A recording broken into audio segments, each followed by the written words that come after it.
Any light bulb comes on when you flip the switch, but it takes real innovation to do it for years and years and save you money every single day. Like EcoSmart LED light bulbs from the Home Depot. An 8-pack is $12.97, just $1.63 a bulb.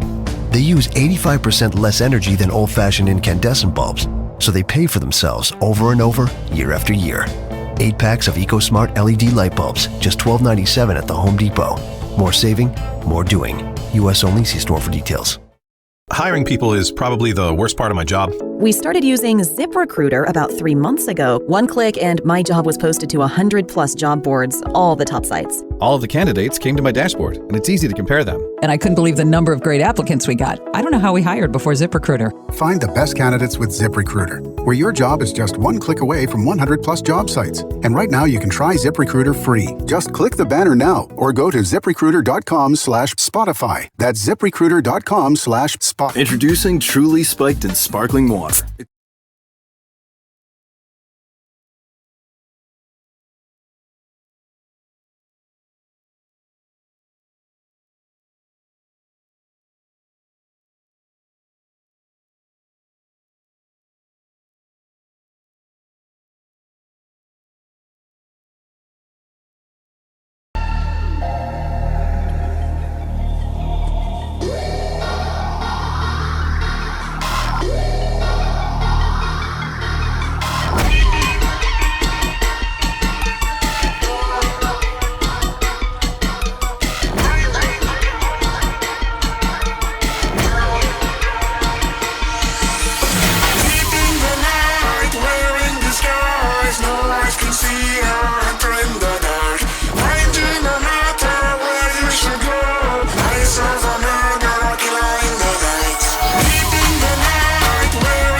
fence I know.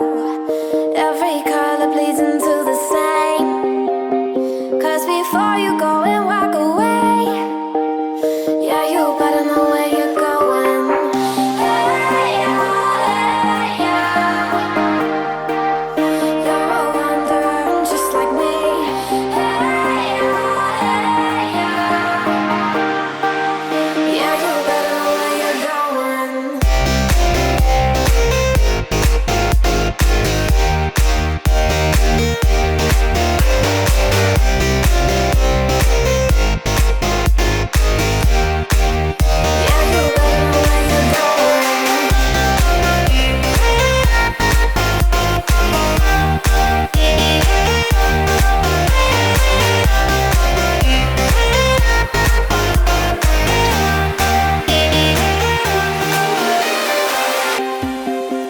I've been painting every fence I know.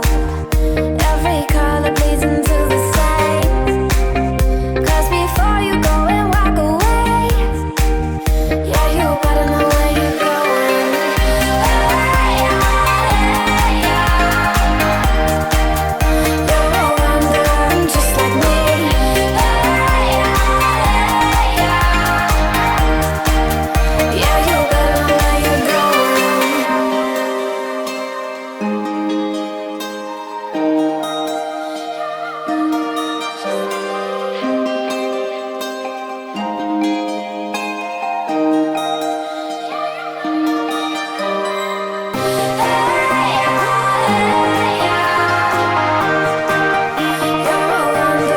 Just like me.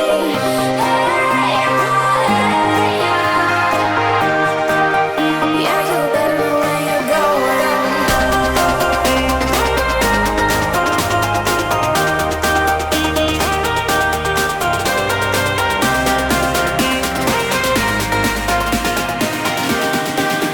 Yeah, you better know where you're going.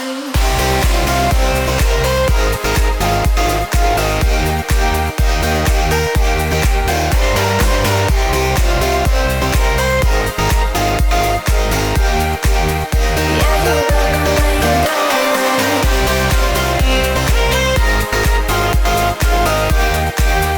You're a wanderer just like me.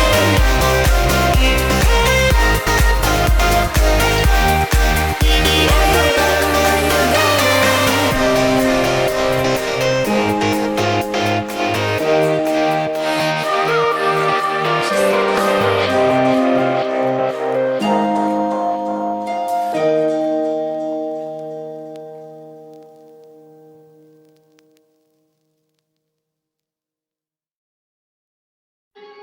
Why am I lonely? Why am I lonely when you're here, right there beside me, touching and holding, but I don't feel anything that's real inside myself, baby. Death is at the door, push and shove, come on with me, something. What are we here for? Ooh, can save us. Ooh, can save us. Ooh, jumpstart this heart of ours before it's torn apart. Can save us.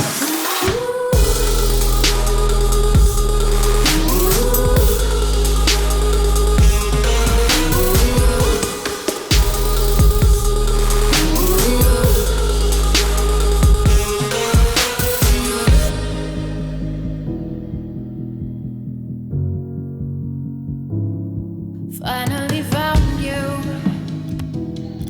Finally found what I thought I wanted. Was it about you? Or was I hiding from a fear of never knowing love would come to me? Baby, just a lonely soul, running out of rose-colored glasses. Should I just let go? Ooh,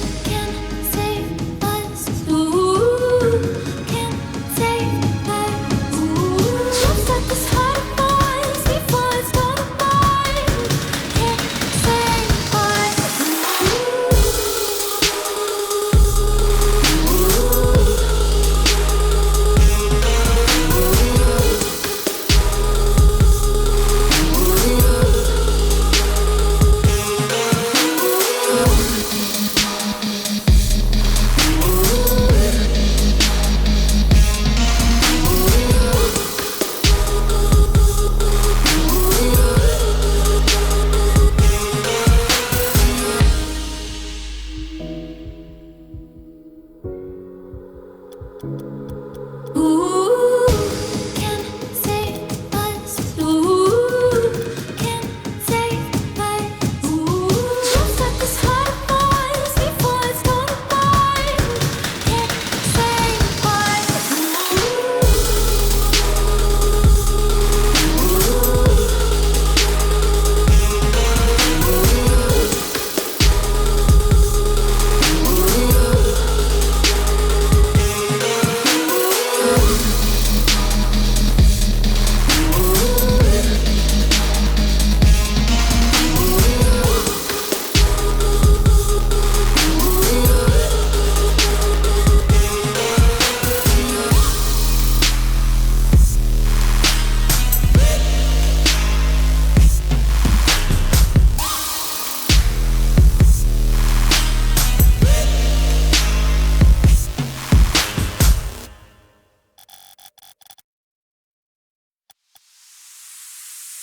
You can be the stars, you can be the stars for me. Show me that you love me, like the sky so I can see. Tell me something I don't know, take me where I never go. I wanna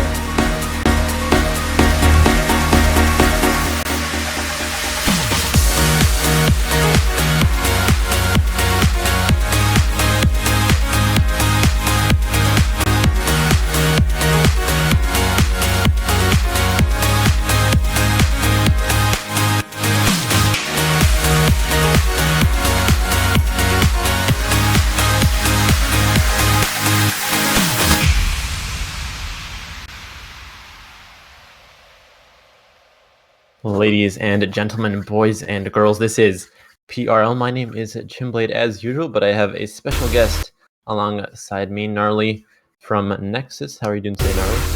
I'm doing really, really well. How are you doing, Jim?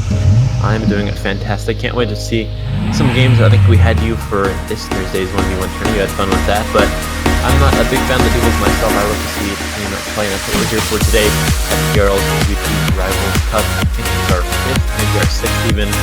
Can't count. It's either our 5th or 6th, but first two teams, Trial and Terror, up against the Forerunners. Any thoughts? I don't think we've seen either of those teams yet, but hopefully it should be a good game.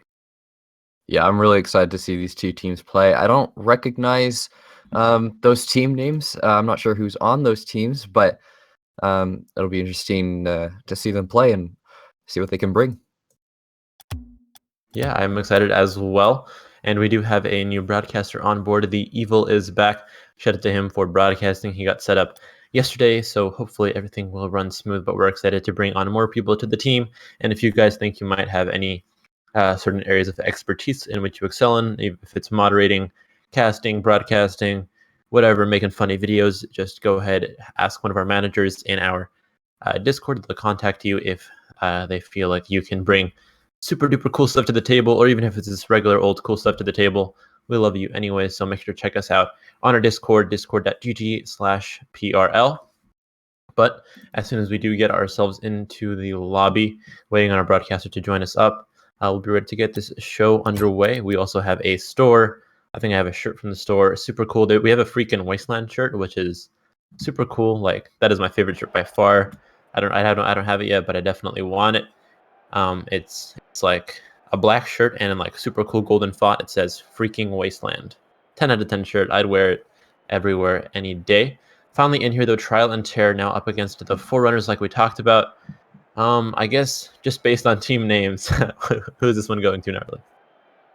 Oh, we're doing it off of team names. Yep. I don't know, man. I want to give it to Trial and Terror, but Rocket Man and Rocket Sam, I don't know, man. It's difficult. Rocket Sam is actually one of our casters. He is playing today instead of casting, but he's got his buddy Rocket Man alongside him. He's a Rocketeer and he's pretty good. He always rocks the breakout. I think he should be on it again. Yeah, he's on that breakout. So pretty much the only card he's ever used in Rocket League, and he's just stuck with it the whole way down. But there it is, 4:58 now left on the clock. Now Rocket Sam playing it up, but Buddy Meister there for the play. Center Rocket Sam coming out with the clear. Playing it over, up the pitch now to Rocket Man as well, just secured into the corner. Budmeister there for the finish. Doesn't find the 50-50 win. It's up to that Spider Pigsta, but he whiffs out on that one. Sam takes goal number 1 for the Forerunners. Yeah, really good team plays coming out from Rocket Man and Rocket Sam. Yeah, Spider looking on that ball, unfortunately. Rocket Sam, easy capitalization. It's 1-0 right now. Definitely a bit of a defensive lapse on that one. Hopefully it doesn't continue here for Trial in a tear. Rocket Sam now plays into the attacking third. Looks for the center. Pass doesn't find it. Intercepted instead. Instead by Spider. Rocket Man there as well, but he gets beaten as a 1v1 now. Spider against Sam. One out by Sam. On that breakout, now Pigsta going to carry it forward from that wall. Gets a tap on it. Goes out to the far side now. Getting possession going for his squad, but there's Sam now coming in with the clear. Plays it left. Budmeister now looking for a hard shot. Can't find the back door just yet. Maybe his teammate can have the rebound. Not happening for either side just yet. That's Spider. And that crossbar, or that post rather, and now 4:10 left on that clock. What do we need to see from TNT to come back into this one? Rocket Sam. Well, right now, the Trial and Terror guys are kind of struggling to get shots on goal. The Forerunner team doing a really good job on defense right now. And yeah, right now, Trial and Terror just trying to poke and prod that defense, trying to get around them. And we'll see if they can pull that off. But 3 minutes and 41 seconds on the clock. We'll see what they can do. Spider Pigsta now looking to play it forward.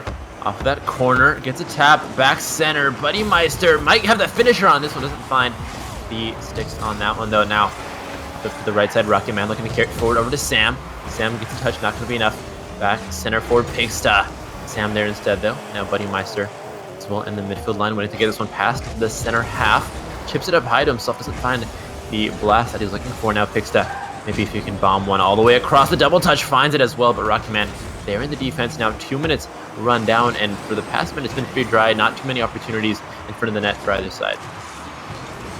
Well, you know, so far it seems like the Forerunner team, they've been really, really solid on defense, like I've been saying, and the Trial and Terror guys, they've had opportunities to score on the net. They just haven't been able to get the touches they need to get the ball, you know, in the goal. So, you know, they really need to step up with their accuracy, I think, right now. But they have been a little bit dominant on the offense, at least in the last minute or so. The Forerunner guys definitely bringing it back and pressuring them a lot now. We are 2 minutes and 30 seconds left to go. Ooh. And there we go. There's a goal coming out from Budmeister, tying the game 1-1.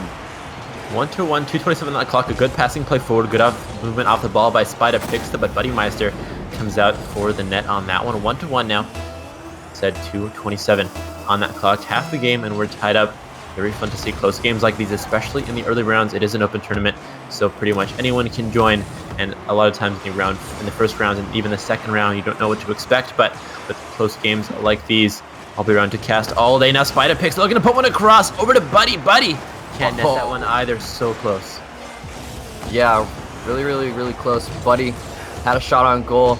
Couldn't get that one on target. Rocket Sam almost with the fake out there. To try and pass that back to Rocket Man. But yeah, so far, some good team plays coming out. And that Spider might get a shot on goal, but it's Rocket Sam to clear that one away. Sam now carrying it forward, looking for his man behind him. Budmeister gets a tap. Gets just a little bit to clear this one out. Puts it out of harm's way as he just looks to carry it forward now onto the attacking half. For the cross middle. It finds the service, but it's actually a pass to the net. 2-1. 38 up. Trial and Terror guys finally able to get it past that Rocket defense. The Forerunners not really strong there, but yeah, just poking and prodding, trying to keep up that pressure. It's 2-1 now. Budmeister and Rocket Man now played off that left wall. Picked up by Spider Pigsta as he carries this one all the way forward. The shot on the net, it's actually a lob as Rocket Sam now picks it up, carrying it from his own defensive end over to the attacking side for the Forerunners. They've got a 2v1 now, power play here for them. Not going to find anything on the net though. The clear coming out now from Buddy as he plays it up high towards the middle off the crossbar now for Das. Spider Pigsta to finish. He can't find it though. TNT has been looking pretty strong in terms of offense. Their 2 goals did come from long moments of just offensive shot after shot on that net. But Rocket Sam and Rocket Man have been a little dry lately. Yeah, so far it seems like the Trial and Terror guys have been really on the pressure as another shot finds its way into the net from Budmeister. And yeah, the forwarder guys have kind of been forced into their own zone a lot. Haven't been able to break away. And really good job by Trial and Terror, bringing on that pressure, keeping the ball out of their own half. And now it's a minute left, and they're up by 2. Yeah, play to the far corner now. Buddy Meister looking to pick it up. Rocket Man can't find the touch. Sam rotates around back. Buddy Meister, they're looking to carry this one forward. Sam just gets the tip of that breakout onto it. Interpret that however you want to. Pixton now playing it forward off that left side. There's Buddy for the finish. Can't net it just yet as Rocket Man now carries it forward. He's got 40 seconds for 2 goals. Spider Pixton, though, has this ball in his possession. So he plays it up to the right side, looking to play some long passes over to his teammate who's waiting in the middle. Buddy Meister ready for a pass. Not going to find anything, though, as Rocket Sam comes out with the intercept, looking to be off to the races in that corner. And he played this one forward, not quite. Buddy there instead for the pickup as he chips it up that wall, being the Spider himself. Spider waiting on the ground as he plays it right over to the corner. Rocket Sam and Rocket Man both in the same exact position. It's going to be detrimental. And it is. Spider picks the sneaks it 4-1. Wow, really good play from Death Spider Pigs to get it right over the that Rocket defense. Unfortunately, Rocket Band and Rocket Sam a little bit too bunched up. No rotations, and Death Spider Pig able to get it over both of them. Unfortunate plays coming out from the Forerunner team. And now with the last 10 seconds, they're going to be looking to get one for the road. They can't sneak it by Death Spider Pig.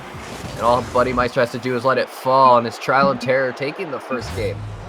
Yeah, Trial and Terror coming out on top. The Batmobile and Octane taking it down. I think it was a double breakout team. I don't remember exactly, but breakout in his place. Yeah, it was a double breakout team.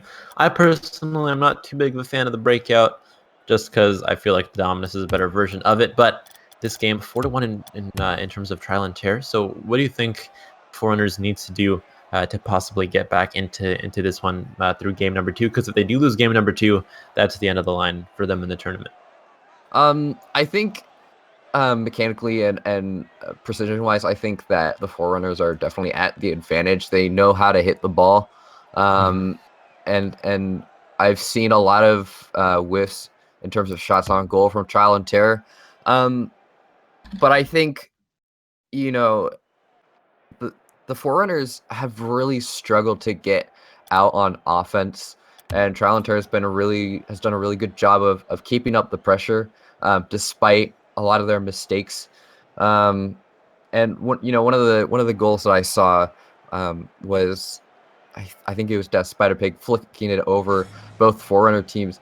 You can't bunch up like that. You need to be rotating and just don't be in the same place as your teammate, or else things like that will happen. The ball will flick over both of you, and that will result in a goal. So the Forerunners need to kind of bring back the offensive pressure, get in their face a little bit more, and because they're definitely a little better at hitting shots, in my opinion, at least, from what I've seen. But the Trial and Terror guys have just done a really good job with rotations, bringing that pressure and challenging and stuff like that. So we'll see if the Forerunner team can do that and adjust to the Trial and Terror guys. But I don't know. We'll see. We'll see what happens in the second game. 4:20 now left on that clock. 4:21.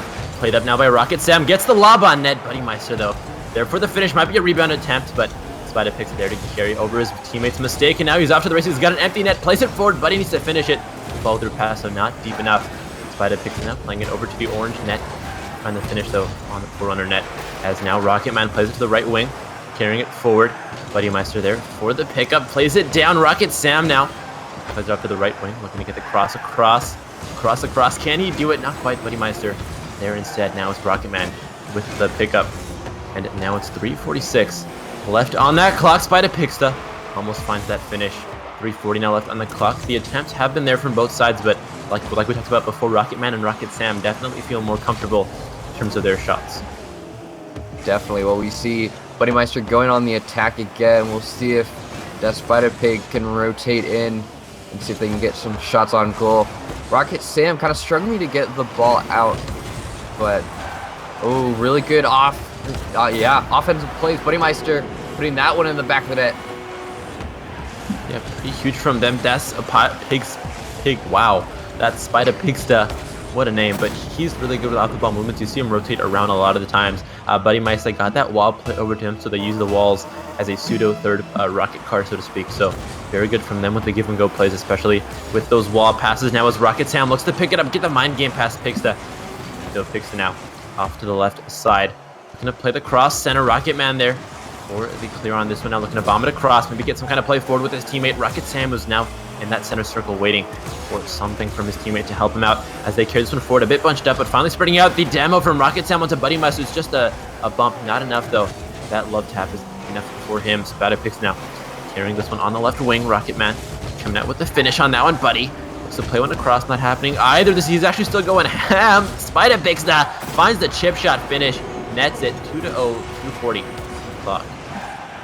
Yeah, I think definitely Trial and Terror's biggest thing for them right now, that's, you know, kind of keeping them in the lead is definitely their rotations. A lot of solid rotations. I see Rocket Sam and Rocket Man getting bunched up a lot. And another thing that I see that I haven't really seen from both teams until now is big clears. Big clear coming up from Death Spider Pig, sending it all the way, or no, Buddy Meister, it seems, all the way into the orange zone. You know, if you can get big clears like that, that's always a good thing. It just trying to keep it out of your zone, and stuff like that. And obviously just, you know, keep up the rotations. I think that's what Rocket Sam and Rocket Man kind of struggle with a little bit. Even though they're both mechanically skilled players, they haven't been rotating as much, or at least I haven't noticed it necessarily. Definitely, those huge clears definitely do help you set up for those counterattack plays, because both teams definitely like to go all hard on the offense. It's do or die for them every single time they get that offensive movement going forward. So if you can get a big clear, transfer it into an offensive play, have some kind of idea behind your clears. Where do you want that clear to go? What do you want to do as you transfer from defense to offense? Can help a lot. Now Rocket Sam is it into the far corner, but Buddy Meister there to cut down that angle. Get the intercept off to the right side. Rocket Man plays it interestingly towards the center with a chance for Pigsta to capitalize. Puts it across again. A huge defensive lapse for 4 runners. Yeah, Rocket Man trying to back up into that ball. I don't think he was predicting the ball would bounce out like that. Ball goes out across the net, right to Death Spider Pigsta, who's able to put that one right into the back of the net. Fortunately, Rocket Sam not able to jump up high enough in time for that ball, as is the problem with the breakout. One of the things I don't like about the breakout is how thin it is. I prefer a taller hitbox like the Octane, but that's just kind of preference and stuff like that. I'm not really a big fan of the Dominus either, just because of how kind of like it's not that tall. So you must hate the Batmobile then, because that thing is a pancake, like Flatmobile for days.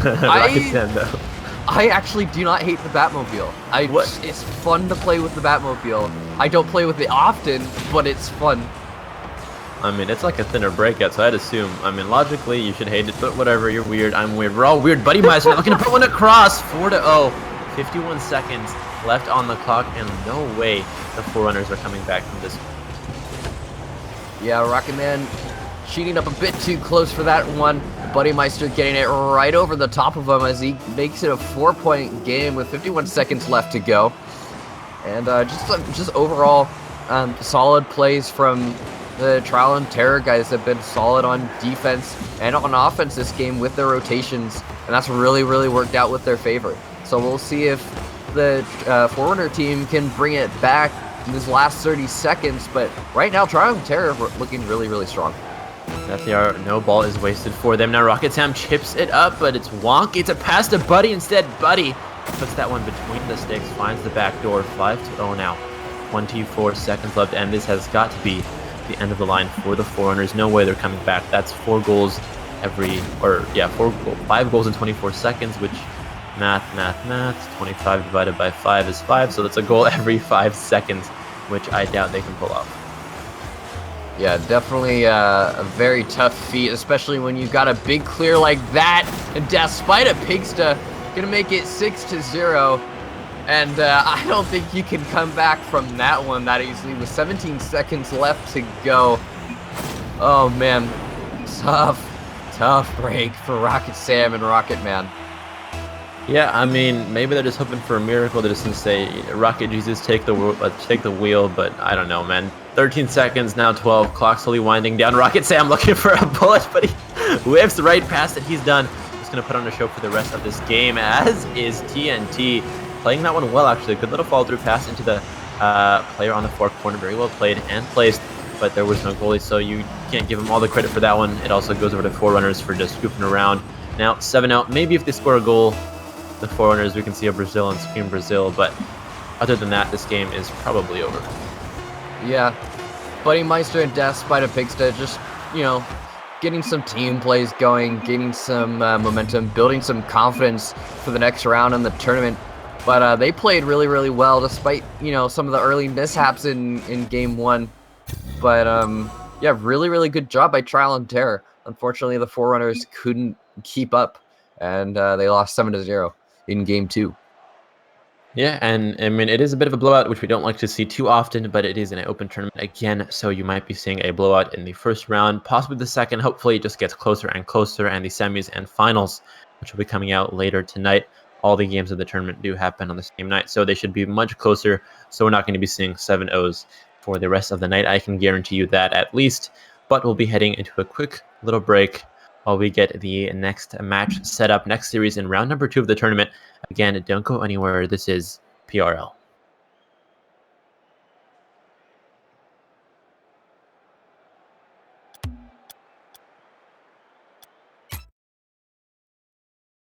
What would it be like to disappear for a night?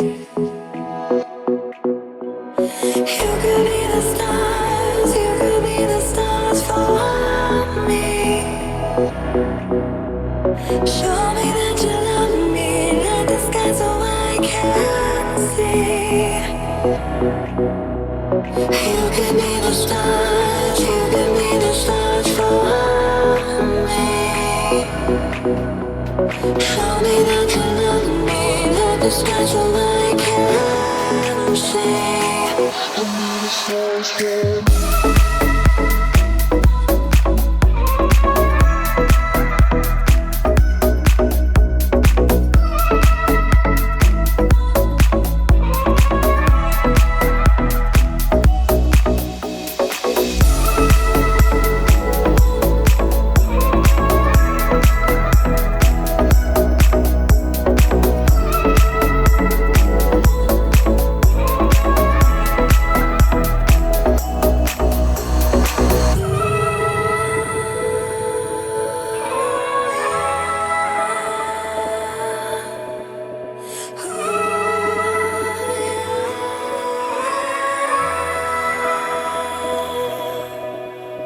Waste your nights in bars, but save the last drink for me.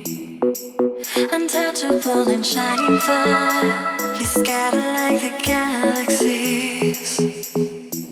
You call me up when it gets late again, like I'm supposed to know where you've been. Oh, but it doesn't work that way, no matter what you say. Aren't you until the end? You can be the stars, you can be the stars for me. Show me that you love me, like the stars so I can see.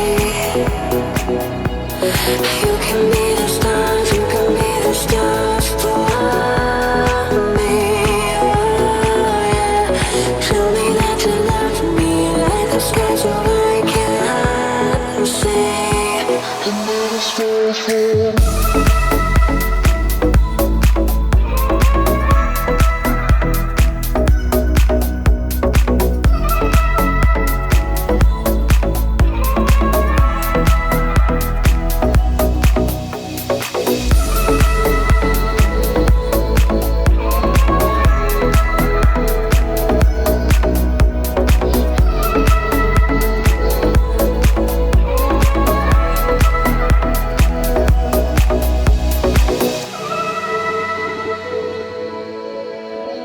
You can be the stars for me.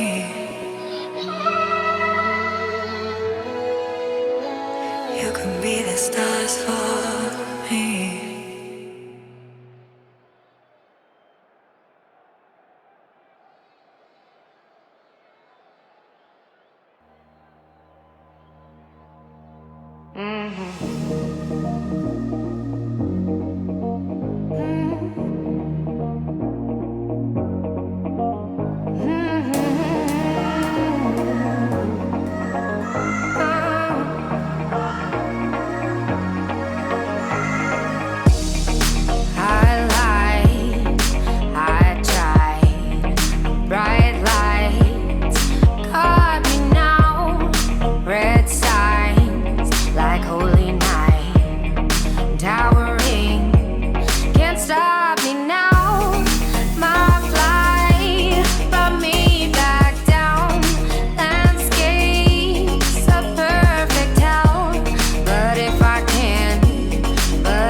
Gents, we are back. Sinful and Twin Dragons. Sinful on the blue, Twin Dragons on the orange. Again, I am Chimblade and Gnarly is here with me. We could talk about predictions, but we have a game afoot, so go ahead and take it away, Gnarly. All right, well, that ball is going to be in the orange zone to start. It's going to be Anto pushing that downfield. Going to follow that one up. Where Chips is waiting for it right over Zen. Oh. Chips forced to make a clutch save, but here comes Phil Clutch scoring that one, making it 1-0 with 4 minutes and 47 seconds left on that clock. Yeah, Zen got baited out early on. Eiffel Clutch plays that one. Chips Boy tried his best, but as a defender against two offensive players, if you get one save, you always have another shot coming in immediately after that save. So not the best when you're the only one in net against two offensive powerhouses. Chips Boy almost on goals that one, but Anto is it off. Yeah, really, really good play by Anto. Chips waiting for that ball, chips it up, and Anto read that really well, follows it up, making it 2-0 now with 4 minutes and 41 seconds left to go. So far, the Sinful team dominating in game one. Anto gonna clear that right out to Eiffel Clutch. He's gonna put that one on target. It goes off the post and Chips. Oh, almost an own goal from Chips. Zen trying to clear that away. Get a big clear. Chips can't send that one away. Zen gonna put that to the side wall now, where Anto and Eiffel Clutch gonna chip that one up high, where it falls to Chips. Trying to follow that one in the air. Anto gonna clear that to the corner now. Eiffel Clutch rotating away as Anto sends that one all the way downfield. That one's on target. 4 minutes and 7 seconds left on the clock, and it's 3-0. Zen and Chips have no idea what's happening. They're just trying to go offensively, and once they lose the ball, immediately it's on the other end. It's on their half. Just immediately, quick rotations. They play the ball from the defensive half to the offensive so quickly. The Sinful squad, and they can just rotate between defense and offense almost seamlessly. Just swap positions. Their rotations are on point, and now they're up 3-0. I promised we wouldn't have blowouts like these, but sometimes what can you do? And we might be in store for yet another blowout. Clutch almost sinks that in. Eiffel Clutch coming off the side wall now, trying to follow that up in a really good save from the Twin Dragons team as they put one into the back of the net, making it 3-1. That's Chips Boy right there. Finally doing something that made any sense for his team. He was on the defense the whole game. Defense, obviously, not their strong suit, but he did chip that one up like the boy he is to get it to 3-1 now with 3:47 left on the game. It's going to be Anto grabbing that corner boost, going to bomb that one downfield right to Eiffel Clutch. He tries to find the back of the net, but it's unfortunately wide as it goes off the post. The ball is up high now in the blue zone. And Zen looking for that shot on target, not able to find the angle quite, but Anto and Eiffel Clutch desperately try to clear it away. Chip's going to put that one in. It's 3-2 now. Yeah, Chips just flipping the switch on this game, plays it across both players, just leaves them caught square on that one, finds the back door. Eiffel Clutch and Onto rather. We saw this happen with Rocket Sam and his buddy last game around, Rocket Man. They just got caught in the same position, and all it takes is one little chip shot, and you guys are totally screwed for that defensive movement forward. So if they keep that defensive sort of mishaps and discombobulation up, they are definitely going to get conceded on many more times here as Chips Oh, finds the no top. way. 3-3 Chips. That's a hat trick. No way. You see Chips sending that one over to Anto, who tries to get a clear on that Chips with a really, really good challenge. That's kind of a 1v1 play right there. Obviously, 1v1 really, really helpful for scenarios like that. Translates really well into 2v2. But we see Anto going for that corner boost, going for an off-the-wall play, not able to get another touch on that ball. I feel clutch trying to get a half flip back. That ball is sent out to the midfield now. Cleared away by Anto, right to Chips, who's waiting for it. Gonna chip that one up like the boy he is. I feel clutch making a really nice save. Out to the corner, Zen swooping in. I feel clutch desperately trying to clear that along the side wall. Gets it past Zen, off the wall. Anto gonna retreat back though. Chips gonna put that one on target. Stopped by Anto. Set up high now. Zen with the follow-up. And now it's up to Eiffel Clutch making the drive downfield. Chips waiting though, gonna keep that in the blue zone. Yeah, the Chips and Zen squad are like so just sticking true to their names. Zen just stays in the back, makes sure everything's peaceful and calm in the midfield. And Chips boy just goes ham, dude. He goes on target almost every single time, and every single one of his shots have been chip shots. None of them have been just hard power shots in the air. They've all been very cheeky finesse shots. So close to the post. Zen needs to get it out. Needs to keep the piece in that back line, but I feel clutch coming in 4-3. 2 minutes left. Yeah, you see Chips put that off the post. Zen kind of with a tight angle also puts it off the post. Chips looking for the follow-up in the goal. I feel clutch coming in clutch, staying true to his name, putting that one in the center of the net. We have 2 minutes left to go, and it's 4-3 now. And the Twin Dragons keeping up with Sinful later on in the game. Anto getting a good demo on Chips boy, who looks to clear it away, but Anto with a mind game is going to put that high over Zen, and I feel clutch going to find the back of the net with that one. That's beautiful. Oh my god. Anto takes the dribble across. It's a 2v1 situation. This is exactly what you want to do in a 2v1 situation. Just play it up, bait the defender out, play it off the backboard so your teammate, and this time around it was Eiffel Clutch, finishing it off, and immediately they take back the win. They were up for a little bit, then they got stomped, and they went right back up to 3-3, and now it's 5-3 in a matter of seconds for these guys. Just a huge flip of the script for Sinful. Well, we do have 1 minute and 37 seconds left to go as Anto goes up high in the air for that. Moy guys, Anto here, a great centering pass for Eiffel Clutch, and that's one for the montage as it's 6-3 with 1 minute and 31 seconds left to go. Again, same play. Bait at the defender, play it across to Eiffel Clutch. They love that, and they're going to do it every single time if they have the opportunity for it. And Zen and Chips Boy are giving them the opportunity every time. They're not contesting early. They're just letting them dribble it up, play it off the backboard, and then finish the job. So if they need to get those offensive movements going forward and pressure the ball, and like that, no pressure at all. 7-3 Anto, finishing that one out. Yeah, a really good kickoff from the Sinful team as both defenders are baited out. Anto just waiting for the ball to come to him. Gonna find the back of the net with that one. Minute and 26 seconds left to go, and it's 7-3 right now. Anto gonna try and push that one to the corner where Zen goes. We're waiting for that ball, trying to spin onto it, but not getting a good hit. Puts it across his own goal though. Not a smart move.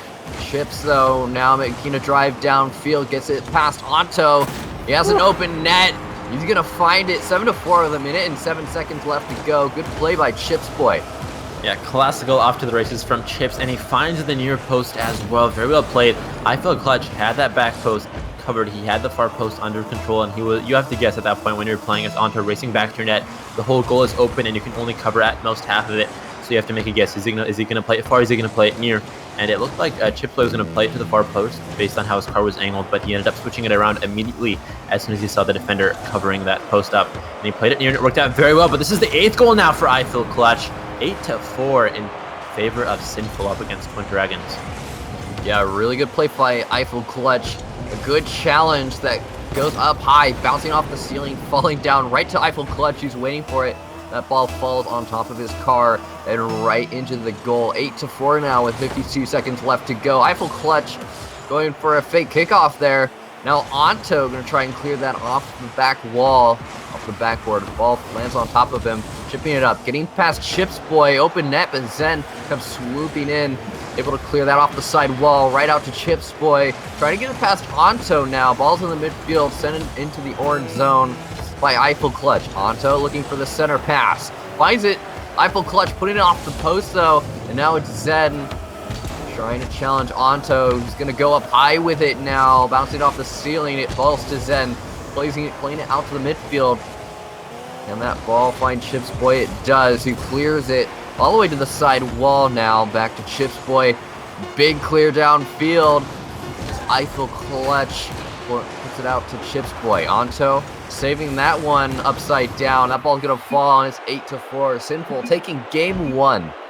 Yeah, I can't wait to see the heat maps for this game. I'm assuming that it's going to be Zen, who's stuck in the back. A lot of his heat is going to be on that defensive half, and then you've got Clutch Boy in the front doing all the work in the front. But then with Anto and Eiffel Clutch, I'm going to say Anto is going to really favor that southern side, and then Eiffel Clutch is going to be really hot in the center. Because that seems to be the kind of play that they're going for, is just get Anto to go for the plays down the wings, play it center, have Eiffel Clutch finish, whereas Zen and Chips Boy take a more individual 1v1 style approach. Like we talked about, Chips Boy definitely is a 1v1 player. You see him come out with those strats a lot, where he just takes it against 2 defenders and wins it more often than not. So we'll see the heat maps as soon as they do load up for us.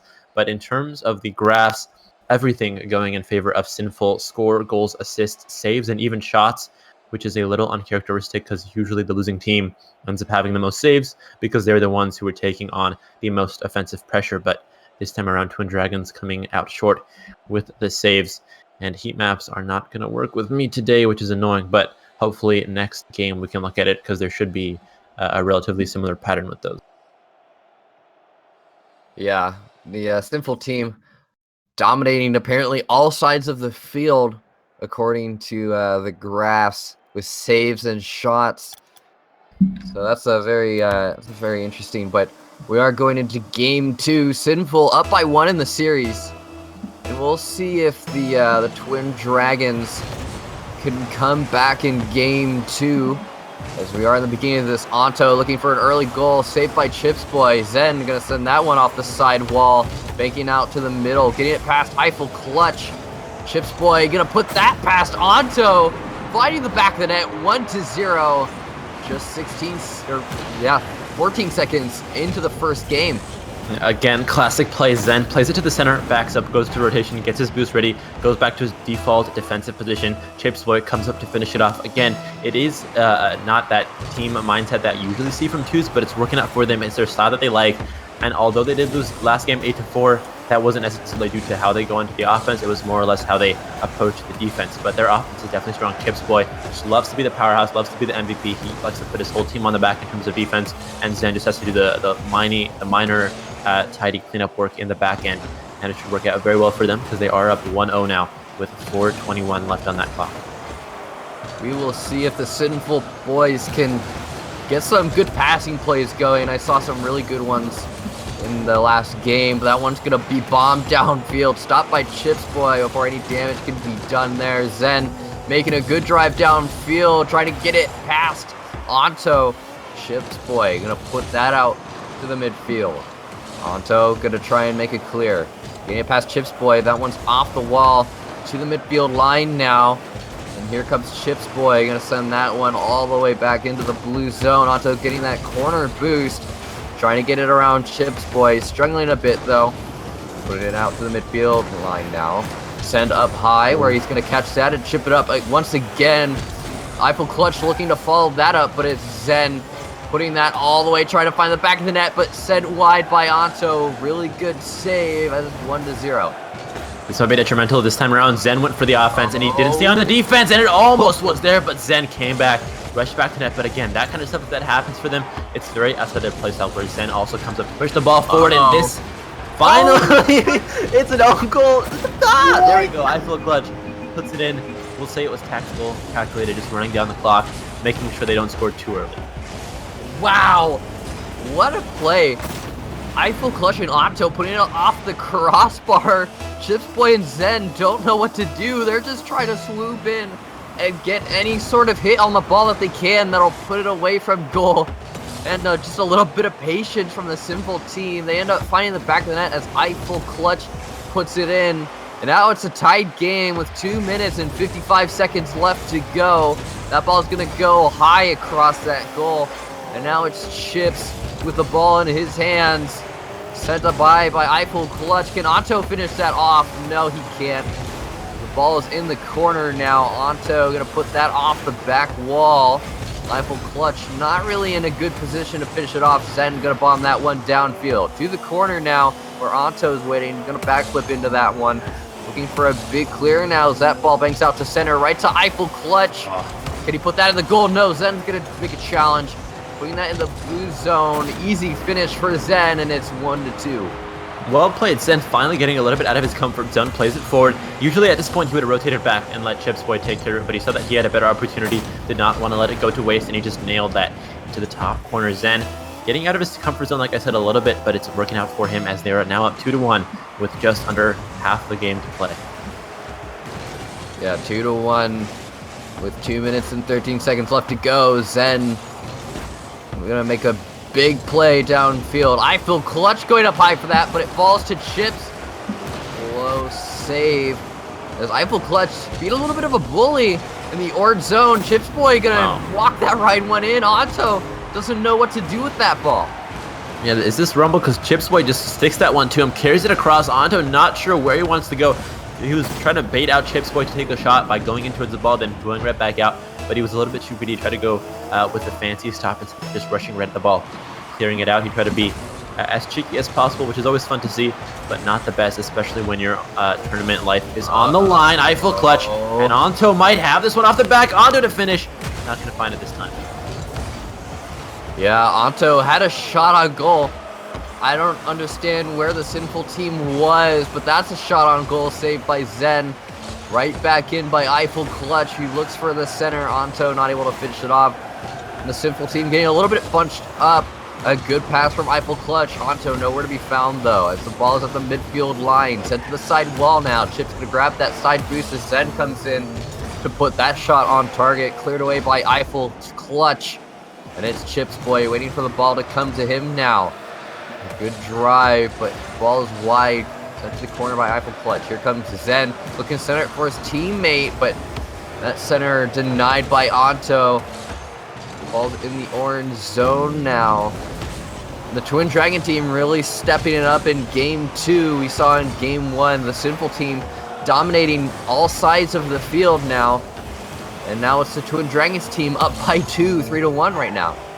Yeah, it was huge. In game number 1, like I talked about, Zen was just in the net, not doing much. And when the ball did come over, he got baited out every single time by that classic backboard play that the Sinful squad likes to do. They just play off the backboard. Usually it's Anto playing it off over to Eiffel Clutch. But now that Zen is actually moving more than he was last game, he's going on the offensive when he needs to. His hands, so to speak, are a little bit more warm. He's more active. He's on his toes, so he's not going to get baited out that easily by the Simple plays. But there's a pass center to Anto. Anto, though, find that finish. 17 seconds left. Not looking like a comeback is going to be in game number 2 for Anto or Eiffel Clutch. Yeah, they've fallen short in game 2. That's a centered pass, but Zen in a perfect position to save that one, and he's able to walk that one right in. Get another goal for the road, 1-4. We're going to be seeing game 3 in our round 2 best of 3. Yeah, Zen playing mommy, putting the ball in the stroller and carrying it across the park. 4-1, 1 second left. Not much to say about this one, but heading into game number 3 now, what do you think is going to have to be the difference maker? Because we are tied up 1-1. I see in the Sinful team, I feel like the rotations got a little bit sloppy, and just kind of not in position, and so I think the Twin Dragons have really been able to capitalize that. And you saw in the Twin Dragon team, the opposite happened, where their rotations and their positioning, was really stepped up and really good. I think in game 1, their positioning was all right. I don't think their rotations were as nice, but Sinful in game 1, their rotations were really, really good. And they were able to take shot after shot after shot. But I think Twin Dragons just did the better job of getting data acquired in game 1, and they were really able to put Sinful team on their back heels. So we'll see if the Sinful team has gotten a little bit more data on the Twin Dragons, and if they can apply it. Otherwise, it may be the Twin Dragons taking the series, but we don't know. We'll see. Yeah, and taking just a really quick look at the heat maps before that last game, Chips Boy all over the place, but he stuck a little bit more to the defensive half than he'd like to be, and it ended up working out for him. He let Zen go up a little bit at times, and we saw Eiffel Clutch and Anto change practically nothing in terms of the style they were going for, although they couldn't execute as well. The style was there. It was Eiffel Clutch standing in the centers, waiting for the balls from Anto on the right and left wing. He always picked up those two side boosts on the right and left wing, which allowed him to get up there and get the passes in, but there just were not enough passes for the goals to convert. So 4-1 in that game. Now heading into game number 3, this is do or die. Tournament line is on the line. Tournament life is on the line for both sides. Yeah, and going back to the heat maps, one thing that I noticed is that Chips Boy and Zen play a very not a super aggressive playstyle necessarily. Obviously, we have goal number 1, Anto scoring the first blood in game 3, 4 minutes and 42 seconds left to go, and it's 1-0. But going back to game 2 really quickly, is you notice how obviously you can't see the heat maps anymore, but we see that Zen and Chips Boy are staying in their zone a lot, their own zone, and they're relying a lot on counter plays to get most of their goals. And so I think Eiffel Clutch and Anto really need to recognize that coming into game 3, and try and play off that. Obviously, be aggressive, but don't play into their hands, because what they're doing is they're giving Zen and Chips Boy opportunities just like that, as it's 1-1 with 4 minutes and 19 seconds left to go. Yeah, that's exactly what we're talking about. Eiffel and Clutch and Anto go for the same ball in the air in front of the opposing net. That's never going to work out for you unless you both somehow pinch it into the net. That's not going to happen for you in your favor anytime ever. That's how Rocket League works. You can't just both go for it. You need to have some kind of playstyle, and Anto and Eiffel Clutch have been sort of favoring that rotational playstyle where they get the passes across the center, whereas like we talked about, Chips and Zen, like a very interesting playstyle in one. Sort of their format, their lineup is 1-1. It's Zen in the net and Chips Boy up, but now they're switching. Now it's Zen up high. So I guess Chips Boy or Zen just decided after that game number 1 that they would not be as reserved. They have to open up more, play the ball wide, stretch the pitch, so to speak, and a huge pinch shot from Zen. Chips Boy, can he find the finish on this one? You see Anto now going up high for that one, bombing that one downfield to the corner now, looking to center it for his teammate. Eiffel Clutch not going for that one as the ball rolls across goal. Perfect scoring opportunity there, but Eiffel Clutch not recognizing that. Unfortunately, we see him turn away before he can score on that goal. Anto now going up high for that Zen with that 50-50, meeting him in the air. Eiffel Clutch grabbing that corner boost now, waiting for the ball to come to him. Chips Boy going back now. You see Zen try and swoop in, but clear to the side wall. We do have 3 minutes and 15 seconds left to go. Tied game so far, really close. Chips, can he find that one? Popped up high again. Chips is the man at front. He's looking to do the carry work, and you can't count Zen out either. He's been in the back, taking care of the plays forward, and again, they're going for that counterattack play. Zen boots it up, and Chip finishes it off. Phil Clutch and Anto again, going for their same exact plays. They love the passes, whereas Zen and Chips Boy love the dribbles, but there's a pass right back over to Zen, the 1-2-1 Dutch Rocket League. So beautiful to see. They didn't quite work out. Maybe Zen should have gone for the shot, or Chips Boy rather should have gone for the shot instead of passing it back. Try to, sometimes even in Rocket League, you can try to pass too much, whereas there's also the other extreme of not passing ever. So finding that balance is definitely important. And so far, Zen and Chips have been pretty good with finding that balance of when to pass and when not to. Yeah, definitely. Well, we see Eiffel Clutch coming in, taking the lead 2-1. 2 minutes and 26 seconds to go. Excuse me. But a really good passing play from Anto and Eiffel Clutch, making it 2-1. This Boy and Zen not able to make the save now, but we'll see if they can bring it out as that kickoff goes into the orange zone. We see Anto on the wall for that one. Zen also up the wall, but both players opting not to go for it. The pass back to Eiffel Clutch off the corner wall, trying to center it for his teammate. Cleared away by Chips Boy. To himself, ball past the midfield line now. The pass back to Zen, bombing that one to the back wall. Zen and Chips Boy looking for those passing plays right now. Eiffel Clutch gonna put that off the backboard. Can he finish it off? No, the ball is sent away. Yeah, and Zen and Chips Boy, when they attack, they look for left to center or right to center plays. They like to get the huge crosses down relatively low, not too high up, whereas Anto and Eiffel Clutch look for high to low passes. They try to pop it up high, wait for the drop for one of them to finish. So it's two totally different play styles on essentially two different planes of the field. Zen and Chipsboy favoring that more horizontal kind of play, whereas Eiffel Clutch and Anto going for the vertical style. So we'll see which one wins out, as this is the last game. Eiffel Clutch now pinning it forward. He shouldn't have gotten that second touch. Anto had a freebie. He might still have it though. No, but Chips rotated back because of that mistake from Eiffel Clutch. Yeah, really good play from Chipsboy as he tries to get it past that midfield line. Zen gonna go up high for that. So is Chipsboy. Both players going up high for that, and that's risky. That ball coming back to the midfield now. Pass out to Anto. Can he finish that off? No, it's off the crossbar. Banking out of the midfield line. Chipsboy gonna try and follow that up, but kept in by Eiffel Clutch. Zen gonna push that to the side wall. Right out to Anto, who's waiting for it though. 50 seconds left to go. Anto looking to put that across the goal. Chipsboy and Zen really gonna need to get a goal sooner or later. Preferably sooner if they want to stay alive in Game 3 and bring it to the Eiffel Clutch and Anto team. 30 seconds left. Eiffel Clutch looking to close it out now. He can't finish the deal though.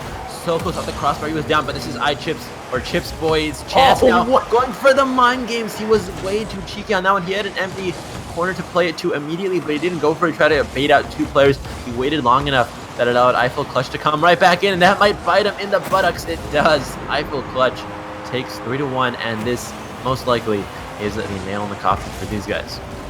Yeah, really close game there.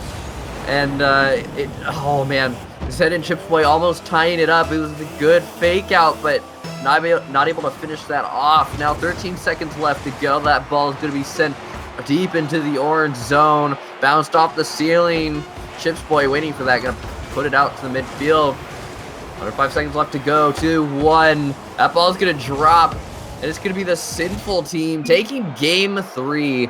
Really good job to the Sinful team, bringing out those rotations. Zen and Chipsboy not able to really get out of their own zone much and bring the pressure. Yeah, we'll have to see the heat maps for these ones as well, but just talking about straight up stats, 9 shots from Sinful and 4 from Twin Dragon. This is a much more average or normal sort of stats that you see coming out. Usually the losing team does come out with the most saves just because they've been facing offensive pressure. In that first game, it was a bit weird. We saw the winning team have even more saves than the losing teams, but it usually is the losers end up with the more saves, just again because of that 9 shots onto their own net. So we'll see what happens as we take a quick look at the heat maps. Eiffel Clutch and Anto, again, same exact style, but this time Zen and Chipsboy. Chipsboy usually has a little bit more green in that offensive half, but he was caught way back on his own side, especially in that net. Him and Zen have a lot of overlaps, which means that they were more or less in the same kind of positions, whereas Eiffel Clutch is favoring that southern side and Anto is on the northern side. So there's less overlaps between the two teams, or between the two players from Sinful, which means that they were better spread out throughout the pitch, and it led to them taking the win in game number 3 of this best of 3 series. But that is it for this one. We'll be heading into the next series in the third round of the PRL 2v2 Rivals Cup right after the break. Don't go anywhere. This is PRL.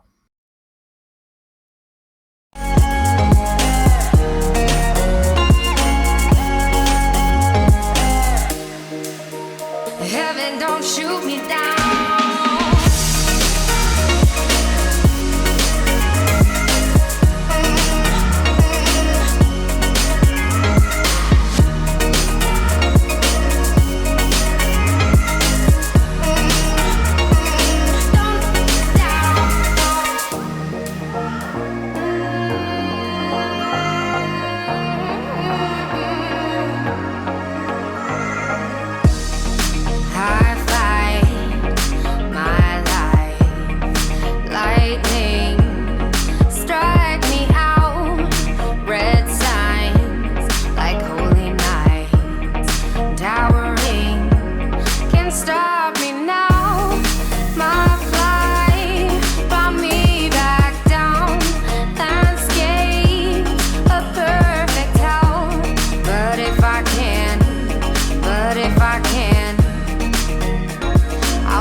I need it.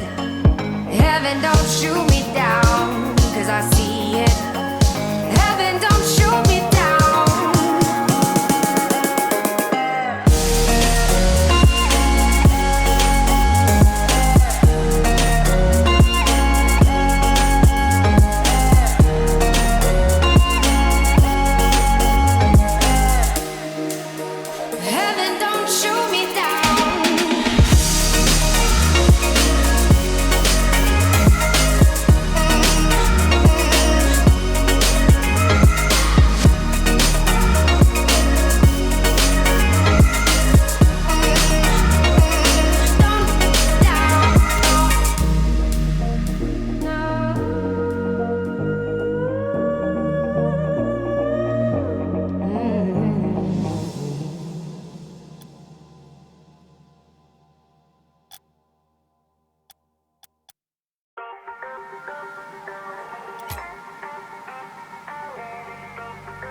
breaking, my heart is starting to turn off blind. Do you still fantasize? Or has our time just come and passed us by?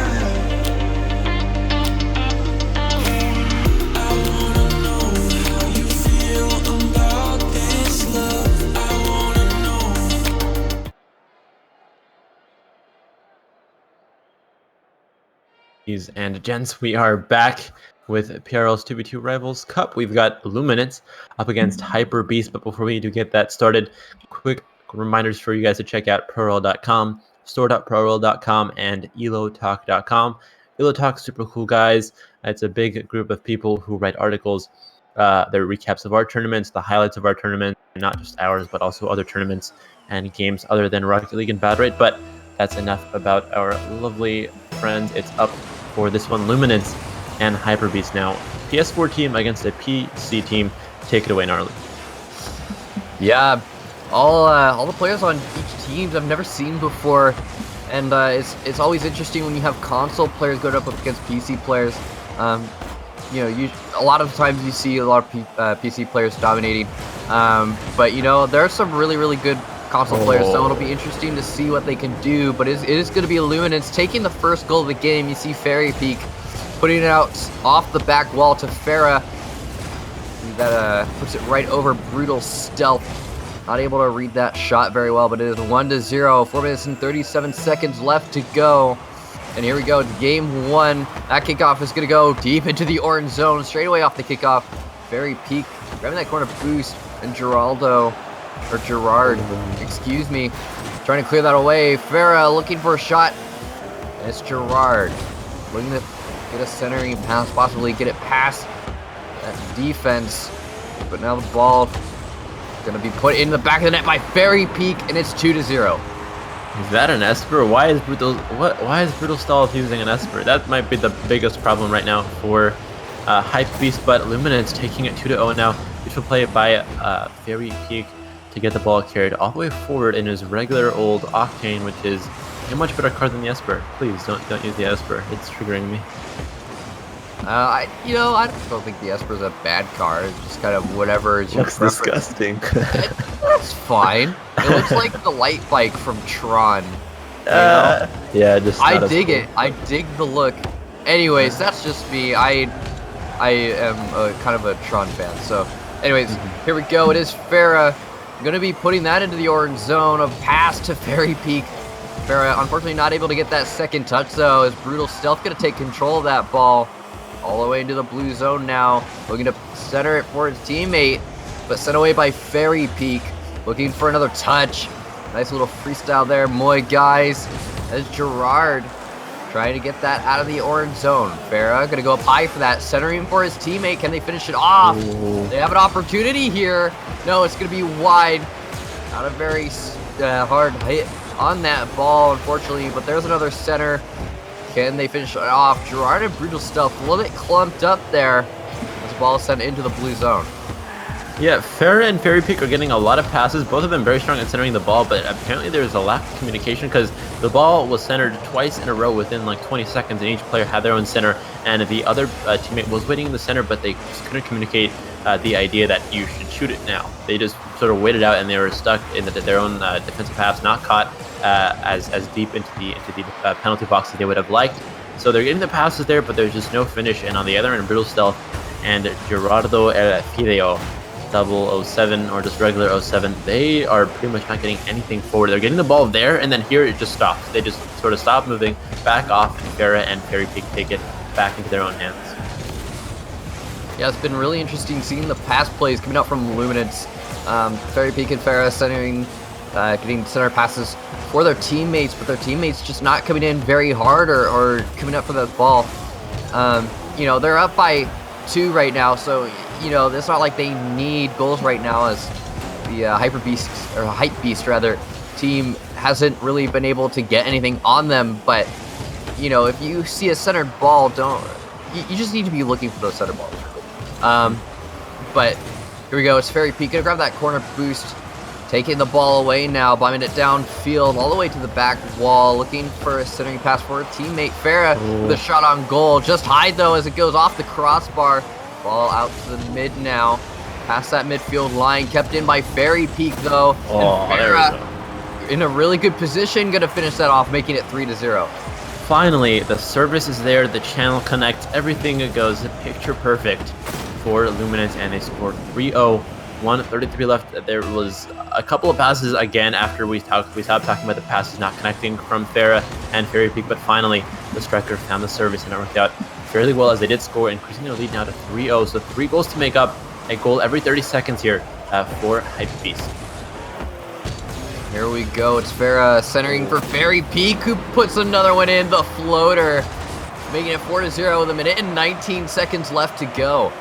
Fairy Peak, he was backwards for the first half of that play, and as soon as that ball went off the backboard, he drifted, got the 180 reversal, put himself oriented the correct way, jumped up with a double jump, very strong mechanical skill to rotate his car instantly within a matter of seconds to get himself into the perfect position to take that shot off. Now 4-0, real stealth looking to do something.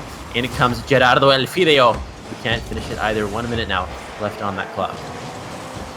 Yeah, really good play coming out from the Hypebeast team. Unfortunately, neither player can find the back of the net with that play, but Fairy Peak gonna try and put it past the defenders, looking for a little mind game play there. This is 4-0 with a minute, or just under a minute left actually. We have hit the 4-minute mark as we see ball cleared away by Gerardo.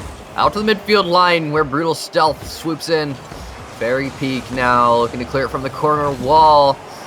Farah able to come in for that ball. Out to the back wall. Can he find that angle? Farah, really good play, finding that angle, making it 5-0 with 35 seconds left. Man, that is a tight shot. Yeah, Protractor is out for Farah. What a play. 5-0, 35 seconds now left on the clock. This game definitely not going in favor of the console players. And I mean, we say PC Master Race and console gets mad at us, but you got to prove this wrong somehow. You got to prove this wrong somehow, IP. So we'll see if they can do it in game number 2 here. This might be the start to it though for Gerardo though.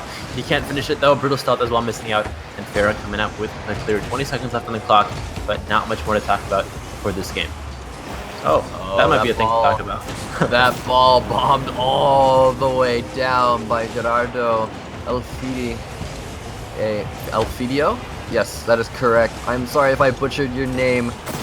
But 15 seconds left to go, and they do have one for the road, so we'll see if that helps getting some momentum, and you get a little bit of a momentum swing there. But the Hypebeast team struggling in game number 1, 10 seconds left to go. And it's Luminance trying to get the ball out of their own zone. Here we are, 1 second left to go. That ball's going to fall, and it's Team Luminance taking game number 1. Luminance again with that game number 1. Double Octane squad going to take the Esper down any day of the week, in my opinion. But Fairy Peak and Farah definitely did a very good job of sort of switching roles back and forth. One was the passer, then one was the shooter. So it was very good from both sides. Fairy Peak 2 assists, Farah with 1. So the heat map should be interesting. Hopefully we can get to see what happened with Hypebeast that led to their huge loss here in game number 1. But hopefully game number 2, they can sort out some of the little detailed issues that they had here and there. Overall, definitely a good match to see. Hopefully game number 2 is closer, but let's do a quick little alt tab over to the stats. Heat maps just got up, so tell me about these heat maps here, Nar. Well, you see, a lot of defense from Brutal and Gerardo. They're kind of forced into their own zone, rather. Farah and Fairy Peak definitely dominating the offense, keeping up that pressure. And you can see there's no particular spot where Farah and Fairy Peak are kind of concentrated. They're very, very spread out players. Lots of good rotations and stuff like that. So, that's really, really helped with the pressure. But we'll see if that's, a little bit of data acquired for Gerardo and Brutal. See if they can bring it in game 2. But, the biggest thing for them is trying to get out of their own zone. They are really, really concentrated heavily in their own goal. And for Gerardo, along that corner wall. So we will see. But beginning of game 2, Farah going to grab a little bit of boost. Gerardo looking for a shot. but not able to find it. He kind of did a little dance on the ground there. Bombed in off the corner, off the post, and sent away. Ball's in the corner now. Here we go, past the 20-second mark. Looking for a pass up to Farah. Getting that shot, but it's off the crossbar. Cleared away by Gerardo. Yeah, very well. Defensive or attacking side starts spreading out into the wings, keeping that play stretch. Here we go, it's Gerardo Elfidio looking to clear it out of his own zone. Brutal Stealth gonna come in. Fairy Peak keeping up the pressure now, looking to pass it to his teammate. Goes up for it, not able to find the angle though, as it is wide. Gerardo Elfidio looking to take that downfield, getting it past Fairy Peak. Farah gonna grab that corner boost now. And spin the ball the other direction, a good 180. Can he find the net? Taking it slow. Good defense so from Gerardo. And Hypebeast able to keep up with the pressure so far in game 2 as Farah looks to make a hit out to the wall, to the midfield line, sent into the blue zone by Brutal. Very Peak now playing it forward. Farah can't find it, but one thing I have noticed overall is that Brutal and Gerardo are doing a much better job of keeping that ball forward, playing it across, and keeping the pressure up. Their default positions are in game number 2 a little bit further up the pitch. Why is he going for a boost? Fairy Peak almost carried that one all the way across, but if you had your eye on Gerardo, he was on the boost for pretty much the entirety of that offensive movement from the opposition, and if Fairy Peak chose to do so, he could have just ran it right in, but he tried to be cheeky and slow. But Gerardo, again, he's going out to the wings, getting the boost more often than he should be. A lot of times when you're trying to just scramble back onto defense, you need to just go straight to the center of your net, not care about that boost. That's detrimental. Farah with the finish, 1-0 through 27 left to play. Yeah, Fairy Peak pass up the wall to himself, putting it off that post, right out to Farah, who's waiting for it, puts it in the top left corner of the net. And we have 2 minutes, 27 seconds left to go, almost at that 3-minute mark. About halfway through this game, and finally, the first blood is scored. That ball going across the orange goal, saved by Gerardo. Desperately trying to clear it away. Fairy Peak with another shot opportunity. Boy, guys, Fairy Peak here. 2 minutes and 14 seconds left to go. Good shot by Fairy Peak. Yeah, very well done. You got a somersault in there as well, just to keep it fancy. And Gerardo was rotating in way too late. 2-0 now, 2:14 left on the clock. I was talking about how Hypebeast had that default, so the sort of their default casual comfort positions were a little bit further up the pitch than they have been throughout the whole tourney, or the whole series at least, and that might be biting them a little bit because they can't get back quick enough in time for them to have their positions so far up. So if maybe they can get that rotation going better, but it actually worked out this time around. Brutal Stealth taking goal number 1 for his squad. Yeah, that ball falls almost across goal. Brutal Stealth able to finish it off. Fairy Peak nowhere to be found. Excuse me. And now it's 2-1 with 1 minute and 57 seconds left to go. 1-point game, and the Hypebeast team really need to step it up right now if they want to tie it up and take the lead or put it into overtime. That's a floater saved by Gerardo. And here we go, Farah trying to take control of that ball, putting it out to the mid, putting it across goal. Grabbing that corner boost. Fairy Peak gonna bomb that one in. And it's 3-1. Good shot from Fairy Peak.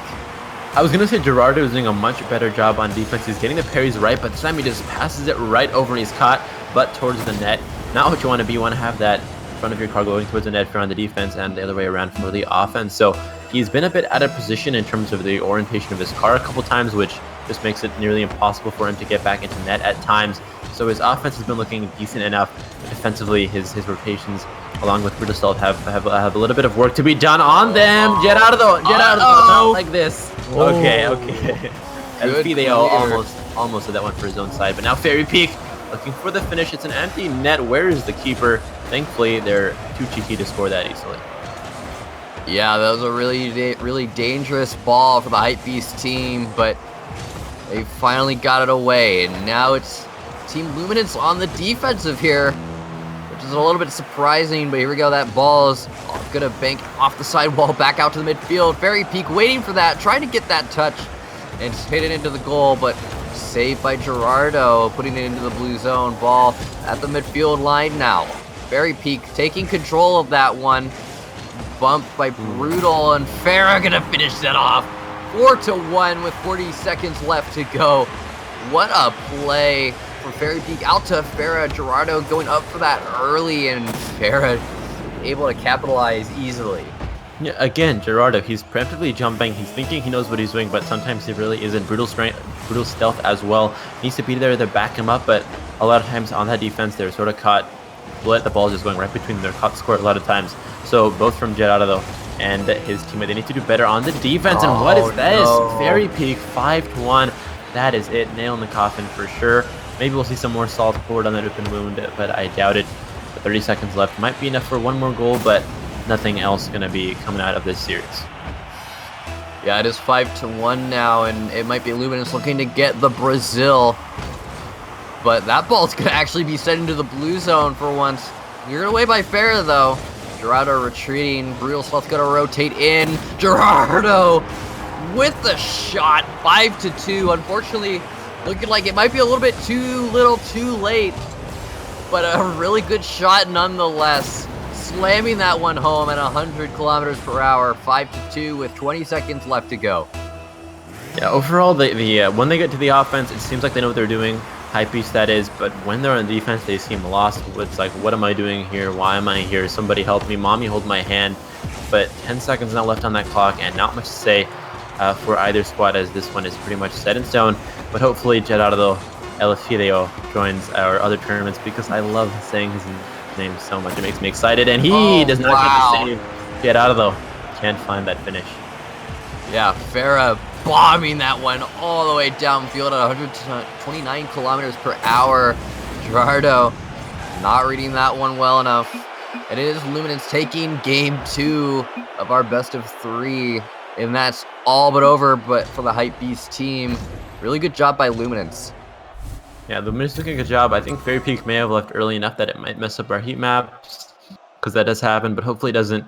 But we can talk about stats yet again, and we see the usual trend in Rocket League games. 8 saves for Hypebeast and only 2 for Luminance, which just shows how much on their back foot they were throughout that whole game, along with the whole series, essentially. So hopefully we see them come back next week, but that is it for them today. And this tournament will be coming back after the break with round number 4.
Ladies and gents, we are back. XX Brent Ju XX now begins next match.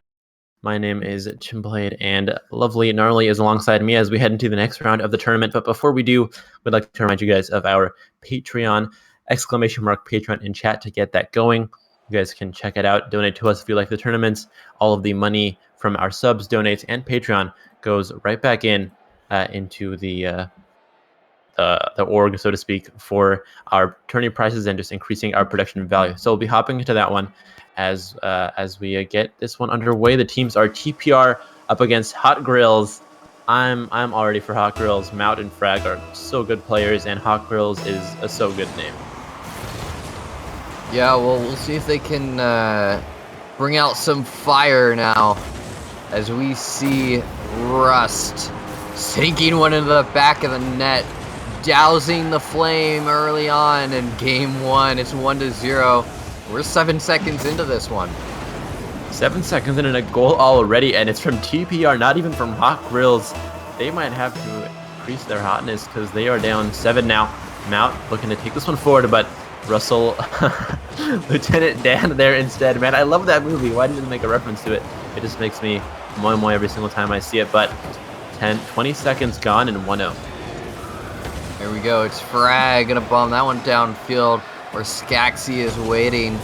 Mout trying to get that one in the net, but Frag playing with the ball at the midfield line. Hit into the orange zone by Skaxi. Rust coming in, looking to finish it off, or looking for a center pass. Mout gonna spin into this one, getting it over Rust. Off the ceiling, that could be put in. That ball's still dangerous. Put in by Frag, it is 1-1. Finally, Mout and Frag getting some kind of offensive pressure going for them. Mout plays it up high, a 50-50, a bit of luck on his side, but Frag there coming out for the finish, gets his first kill of the game. 1-1 now, 4:13 left on that scoreboard. Yeah, 4 minutes and 13 seconds left to go. We are almost at the 1 minute mark. That's Frag trying to put that over into the blue zone, past the midfield line now. The challenge. And Skaxi putting that deep into the orange zone. Off the side wall now. And Frag's going to be waiting for that.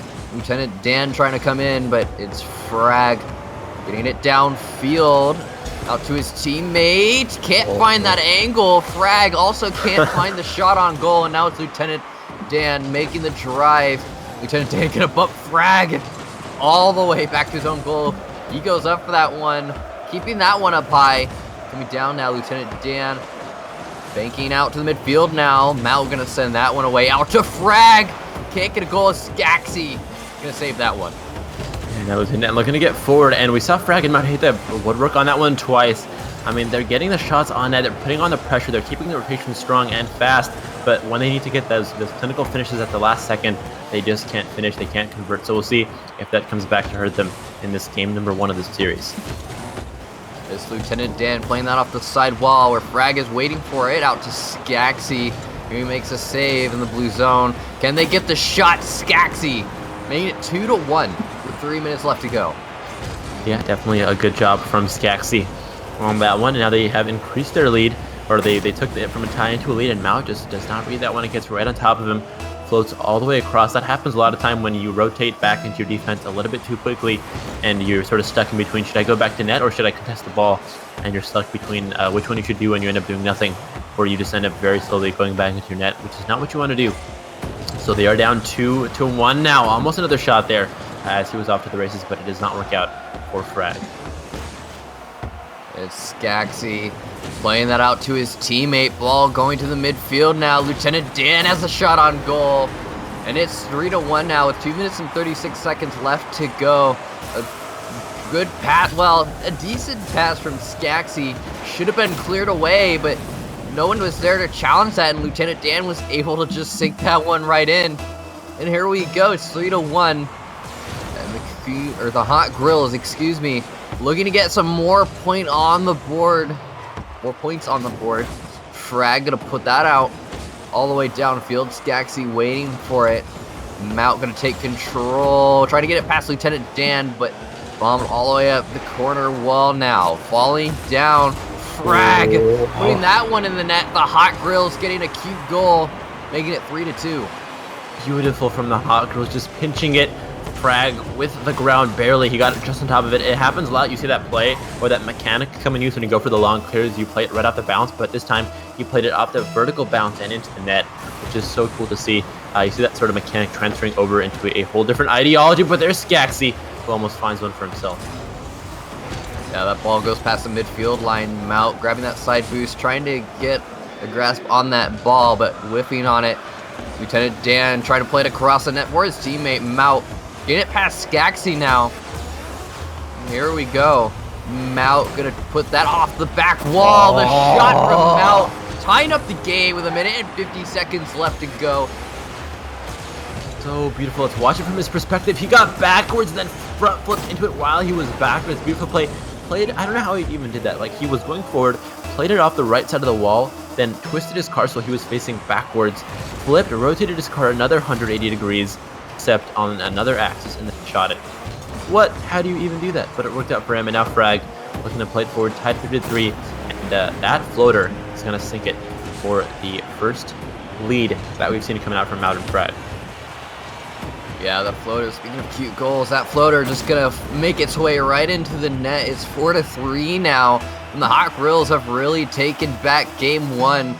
Struggling a little bit early on. I just noticed that their ping is really high. I guess they're a European team, but they're doing, okay. Yeah. Well, they're doing really, really well so far, getting into game one.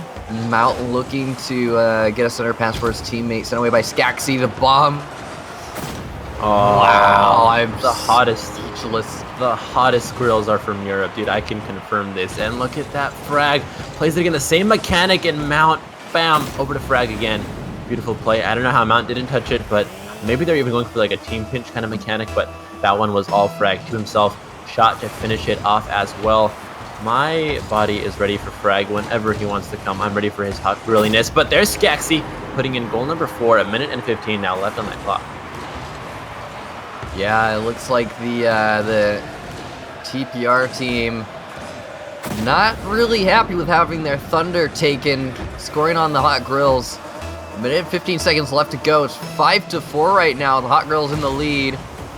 That ball is going to be off the side wall, banging out to the midfield now. Lieutenant Dan going to send that into the orange zone, where Frag sends it away out to Mout, trying to get it past the defense now. Frag going to grab that corner boost, going to look for that clear off the back wall, but it falls to Mout, pumped away by Frag. And here we go. The ball goes past the midfield line, kept in by Lieutenant Dan. Oh, Shot on goal. Mout going to chip it up high, though. Skaxi coming in, looking to find that angle, but cleared by Frag. That shot almost finding its way into the net, but Frag there once again to make a good save. Mout trying to get a good hit on that ball, chipped up high, sent into the blue zone now, as it's the Hot Grills going on the offensive now. Put across the goal by Lieutenant Dan, but cleared away by Skaxi. We have 20 seconds left to go. That could find its way into the net, but it doesn't. Just high and wide. The ball sent all the way to Frag, clearing it to the side wall now, banking out to the midfield. Under 10 seconds left to go. It's all or nothing in game one. Could the ball fall? It will, and it's going to be the Hot Grills. Oh, no, it's kept up right now. I'm eating my words. Oh, no, there we go. Hot Grills taking game one, 5-4. Yeah, Hot Grills wear hard hats. That's what I learned. TIL, the hottest grills wear the hard hat on their lovely, beautiful yellow octanes. But Frag and Mout taking this one. Skaxi and Rust, the Lieutenant Dan, definitely did a decent enough job.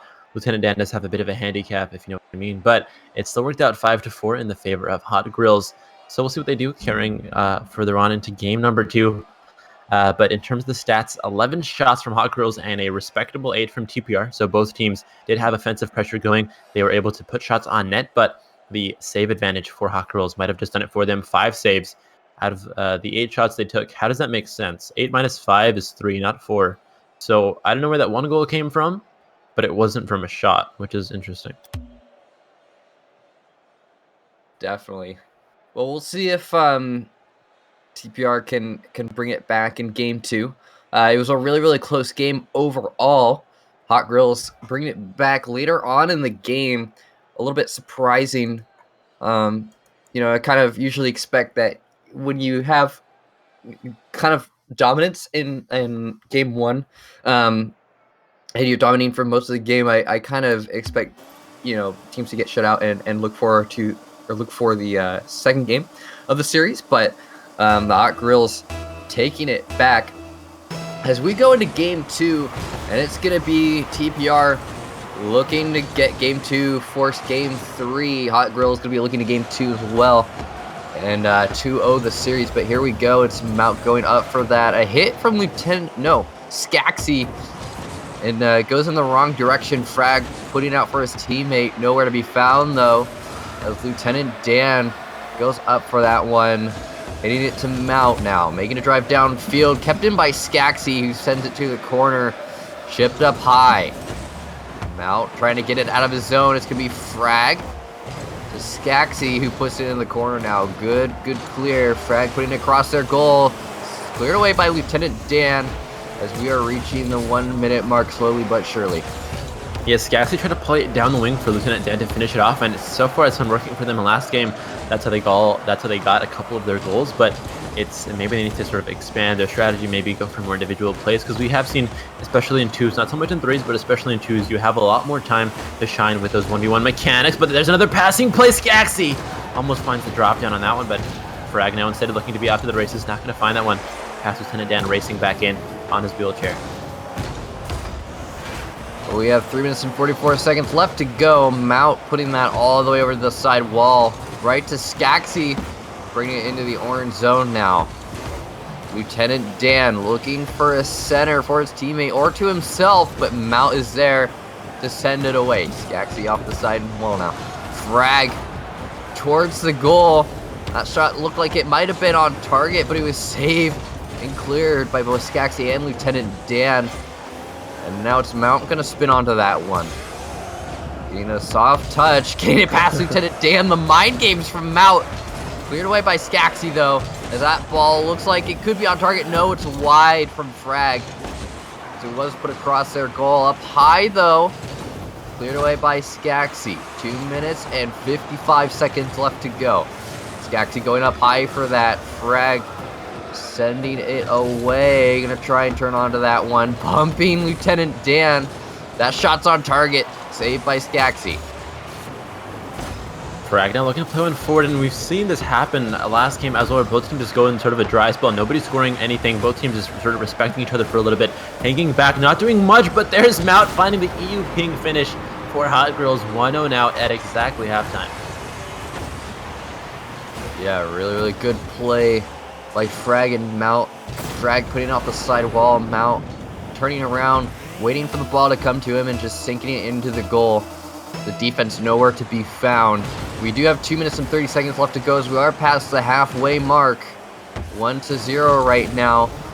You know, a little bit kind of as more close, or just as close as game 1, but not as high scoring as game 1, which is a little bit more surprising. It looks like, you know, it's kind of data acquired for both teams.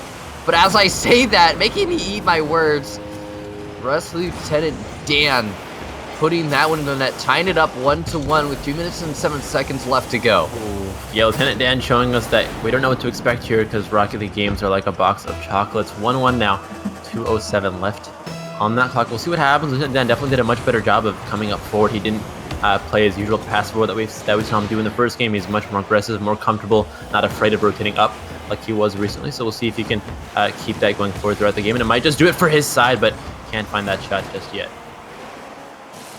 Well, the ball's along the side wall now. Lieutenant Dan taking it out to the center. Getting it over the defense, but Skaxi not in position to score that. A really good play from Lieutenant Dan. Not capitalized on, though, as it's Skaxi taking control of that one. Getting it over Mount.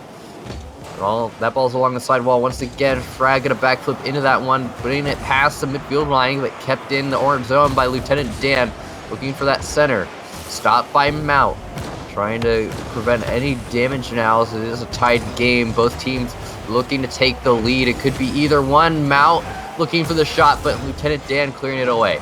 Sent down the field once again, but across the goal by Frag.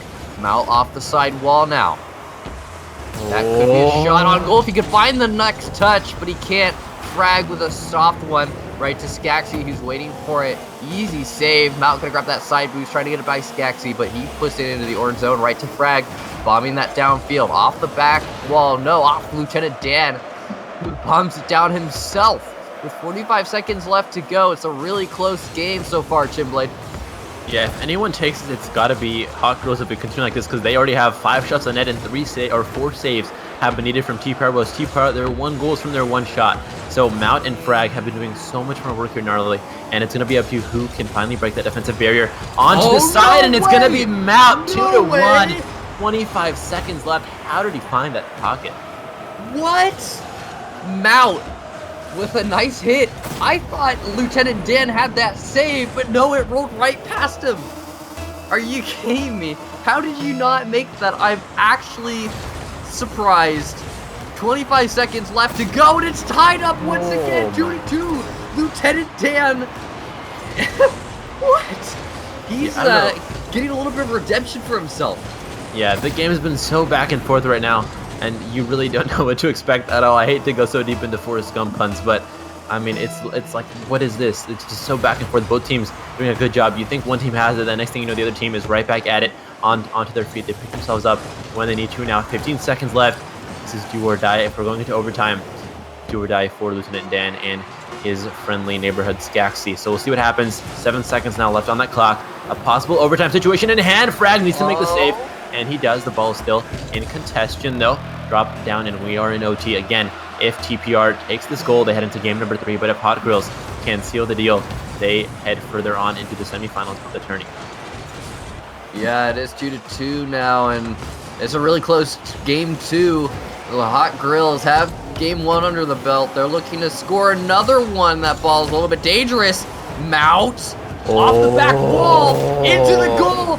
Mount making it 3-2, taking game 2, and the Hot Grills are moving on.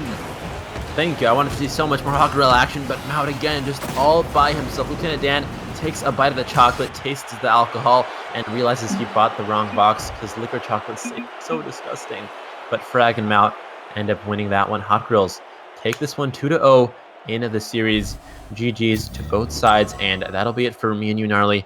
So we'll be heading into the semis and finals with our very own Sniper Eagle Eye and Nexus's own Stacks, who is an amazing dude as a Sniper. But if I were to pick, I'd probably have Stacks be my Hot Grill if I had to choose from either of them. No offense, Sniper, but Stacks is a babe. So are you, and that'll be it. Like I said, for me and you, Gnarly. Any shout-outs you want to do for yourself or Nexus, feel free to go ahead and throw them out there. I'd like to, well, first I'd like to shout out you for being an awesome co-caster. A pleasure, as always. Really like the PRL guys. I really like casting for you guys. It's awesome. Shout out to PRL for having me. As far as plugs, me and Stacks are both from Nexus Gaming. If you want some more information on Nexus Gaming, you can find us at gamingnext.us. That's our website. We do host tournaments. We are looking to start having some more tournaments and some weekly community events starting, I believe, this week. So stay tuned for that. But yeah, shout out to PRL and Chimblade for having me on. Really appreciate you guys. And yeah, that's all I have to say. Awesome. Well, that's going to be it for us, and we'll see you guys with the semis and finals just after the break. Stay tuned here at PRL.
Hello, ladies and gentlemen. We are back. We are actually going to have a slight change in programming. We are going to be streaming another quarterfinals game. This one is going to be Better in Reverse, taking on Vin Please. I am Sniper Eagle Eye, and joining me today, a guest, Mr. Stacks himself. Stacks, welcome, brother. Mr. Stacks. Whoa, when did I graduate to Mr. Stacks? I'm not really sure.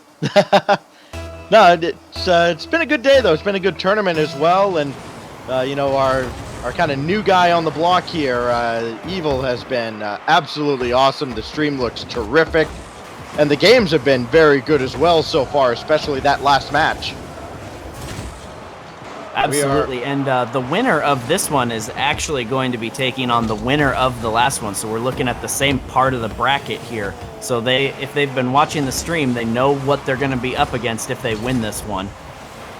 Yeah, and this is the part of the tournament where everything kind of ramps up a bit. We're in the quarterfinals, semifinals looming, a showdown with hot grills waiting for the winner of this one, as this one lobbed in front. Wonder with a bouncer, a high bouncer that's just saved by the gun of Derek, and Vin Please able to stave off one attack, but it's coming right back in off the back wall, and Wonder will go up high to slam it down hard. Wonder had this one scouted out as Ranjan with a great challenge puts it up on the backboard, and the Vin Please team just a little bit too slow, not even getting up to challenge that one. Nice simple little shot there for Wonder to put in, take the first lead of this game. Not sure if that was by design. Ranjan had an awkward kickoff there, but it doesn't prove to be costly for Better in Reverse just yet. They are back on the attack, and Super Ranjan's going to have to track this one down. So far, just the one shot for Better in Reverse. They have been outshot, but that one shot from Wonder did find the net. Another one perhaps coming. No, the timing wasn't there. Ranjan threw it in front off the corner, but Wonder wasn't there at all. He was in the corner himself. Yeah, Vin's having a hard time breaking through the midfield defense. They've got an opportunity here, but Ranjan's going to have a really solid save.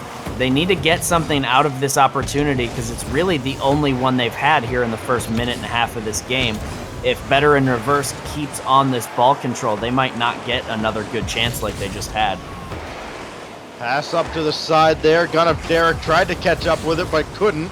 And now this one cleared all the way downfield past BP, and it's a 2-0 lead for Better in Reverse. Yeah, they get a little bit of an awkward backboard touch, and before BP67 can get there, Ranjan comes up with a great power clear. Vin Please was just very committed to that attack and didn't have anybody ready for the strong clear, so all Ranjan had to do was put it on target and get an easy second goal. This one also on target, and Gun of Derek had to save it. BP floating through the air, just out of boost, unable to navigate at all, and Wonder's going to tap this one home, and they're running away with it early. Vin is just not quite quick enough to keep up with this Better in Reverse team. They seem to be getting to everything just a little bit faster. They're winning out on most of those challenges because of it, and now 2 minutes gone, they've got a 3-goal lead here in this first match. Wonder's gonna clear away, get past Gun of Derek himself, looking to throw this in front. He goes off of BP, but Ranjan was way back. Now Wonder twisting through the air, couldn't direct that one towards the net. And here goes Gun of Derek. Vin Please needs something quick, and that drop off for BP.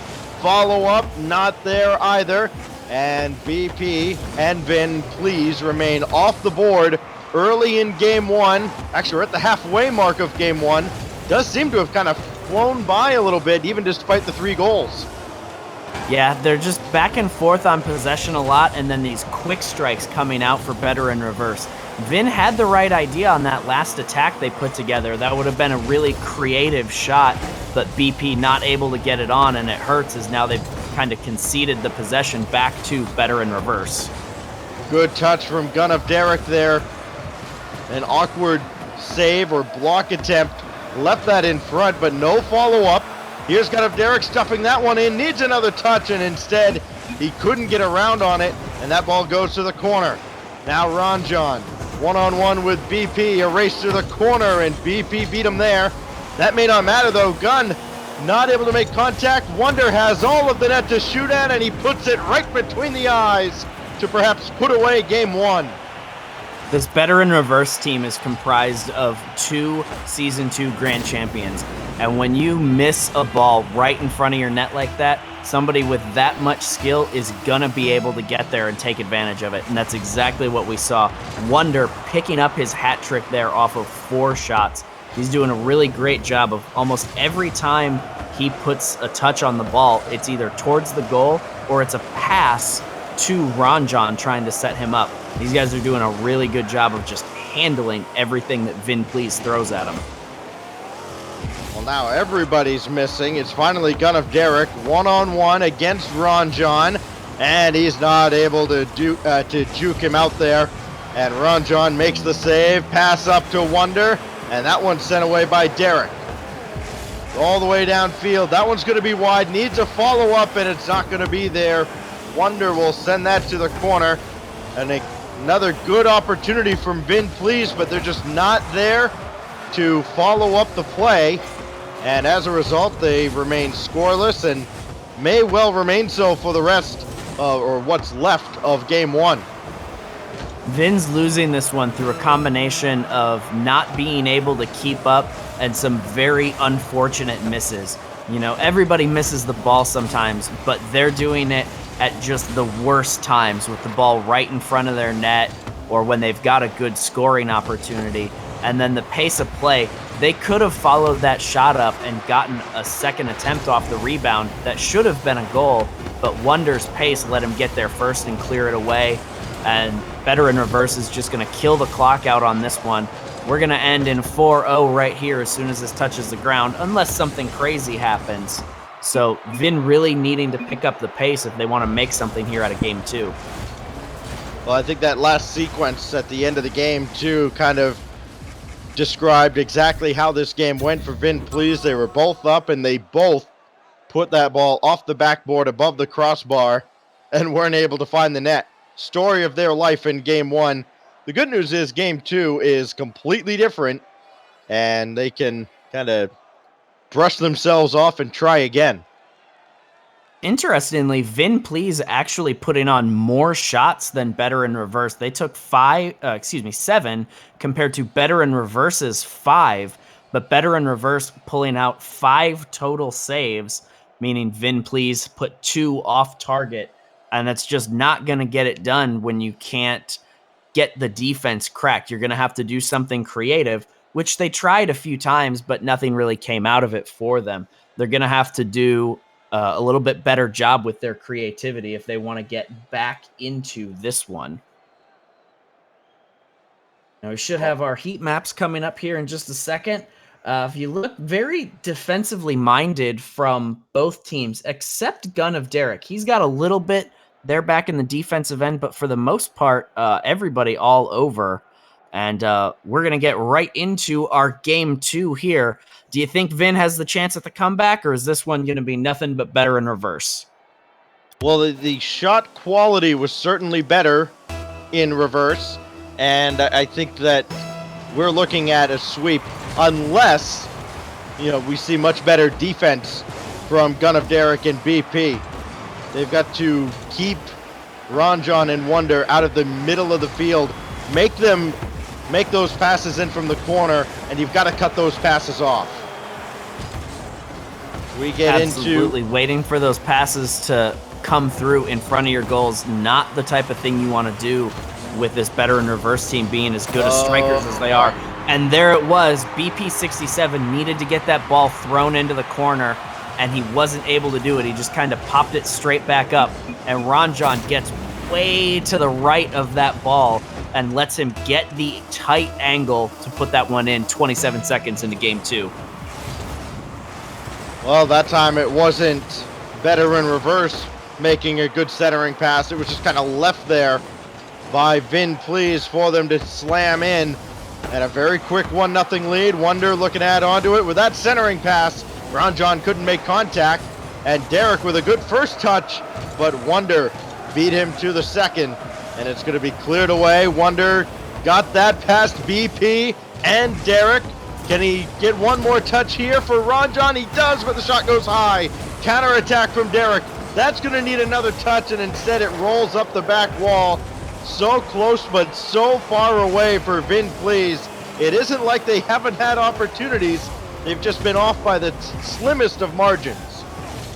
Most of the time, you think getting a good power clear is the right answer. Ooh, and Ranjan and Wonder connecting on the pass to take advantage there. You go back to that last opportunity for Gunna Derek and BP. You think the power clear is usually the right answer, but it ended up hurting them there as they couldn't catch up and get the second touch. And it was a great opportunity for them, but Wonder able to get back in time and turn that into a counter attack and slam straight down the field and get this second goal. And now suddenly Vin Please has a 2-goal deficit to work themselves out of, and yet have taken no shots. That's not going to bode well for them. BP retreating. He's going to need to play defense here, and slams that off the back wall. Didn't allow it in front. It is still centered by Wonder, but an easy clear from Gun of Derek. We'll see if they can play with some control here. Not in that instance, as it's coming right back to the orange zone. This one thrown right across the middle, but it's another turnover. Right back to Ranjan.